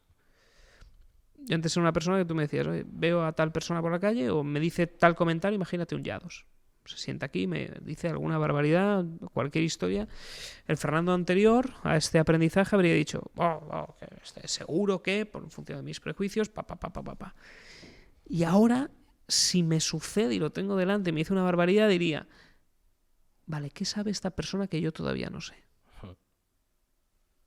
Porque no tengo ni idea. ¿Qué hay ahí? ¿Por qué dice esto? ¿Qué sabe él que yo no? Entonces me he dado cuenta de que en el fondo juzgamos muchas veces por falta de conocimiento. Y me ha pasado mucho, y sobre todo en esta última etapa con buenos amigos que en cenas digo, qué barbaridad. Digo A, me plantean la pregunta de otra manera y hago, bueno, cimiento desmoronado, seguimos. Y lo estoy disfrutando. Porque ahora es cuando digo, vale, necesito más. Necesito conocer más. Y eso es un no parar. Pero bueno, yo creo que va por etapas. Tú, por ejemplo, ¿qué has aprendido últimamente? Bueno, yo creo que he reconfirmado el poder de la constancia. O sea, no, ya te lo he dicho antes, que las oportunidades que me están apareciendo por el podcast, que yo pensaba que era un proyecto que me hacía ilusión como hobby, son muy grandes, fuera de lo económico, a nivel contactos. Bueno, mira, que los contactos son lo mejor del mundo. Muchas cosas he aprendido últimamente, porque estoy aquí sentándome todos los días con gente diferente que cada uno toca un tema. No, y además son gente que si les das un altavoz es porque de algún modo tienes cierta admiración por ellos, por su trabajo y quieres aprender. Entonces tienes la oportunidad de tenerlos como maestros durante unas horas. Tanto yo como el público, al final es así. Si tuvieras que dar un solo consejo como última pregunta a la gente joven que está empezando, que quiere hacer negocios o quiere mejorar su vida, ¿qué le dirías? Un consejo para la gente joven. Miro a cámara, te lo digo a ti. Como quieras. Aprended a comunicar directamente. Porque vais a notar que independientemente del sector en el que estéis o hagáis lo que hagáis, la comunicación es vital y el esfuerzo de hacerlo ahora va a pagar dividendos toda tu vida. Siempre. Yo lo haría, yo diría eso. Sí, no, creo que es muy buen consejo, que la comunicación cada vez me doy más cuenta que es muy importante para toda la vida. Lo que tú decías, para tener pareja, para vender, para cualquier cosa en la vida. Para todo. Dejaré tu libro abajo, como tus redes sociales. El libro os lo recomiendo mucho, que ahora me lo está, y de hecho, qué casualidad, Marc. Tengo por aquí un boli y me vas a permitir que te lo firme aquí en vivo y en directo. ¿Qué ¿Qué libro es este, me habías dicho? Te había contado, esto es una edición especial. Cuando lo tuvimos ya maquetado, impreso, el editor me trajo los primeros 5 libros nomás y los guardé en casa. Y como venía a verte, digo, a ver, tengo que llevarle un libro.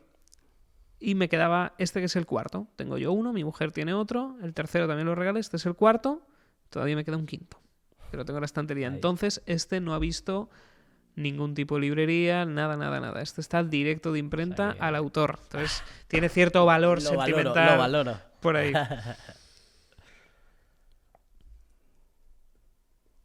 Pues me lo leeré. Hombre. Otro más a la colección. Si además tú lees todas las mañanas un poquito. Sí. Y ahora con el solecito que hay en verano, mejor. Bueno, aún no es verano, pero casi. Ahí está. Pues nada, muchas gracias, Fernando. Me lo leeré, seguro. Gracias a ti, un placer. Espero que te haya gustado mucho el podcast. A mí me ha encantado. Me ha encantado, estaba muy a gusto. No sé ni el tiempo que llevamos, pero... Sí, 2 horitas. 2 horas. Sí. Y pensaba que era una y acabó. cuarto. Por mí estaríamos 2 horas más hablando, pero nada. Oye, Marc, un placer absoluto. Gracias por invitarme a tu programa. Así que nada, espero que os haya gustado mucho. Os dejo todas las cosas en la descripción y nos vemos en el siguiente episodio.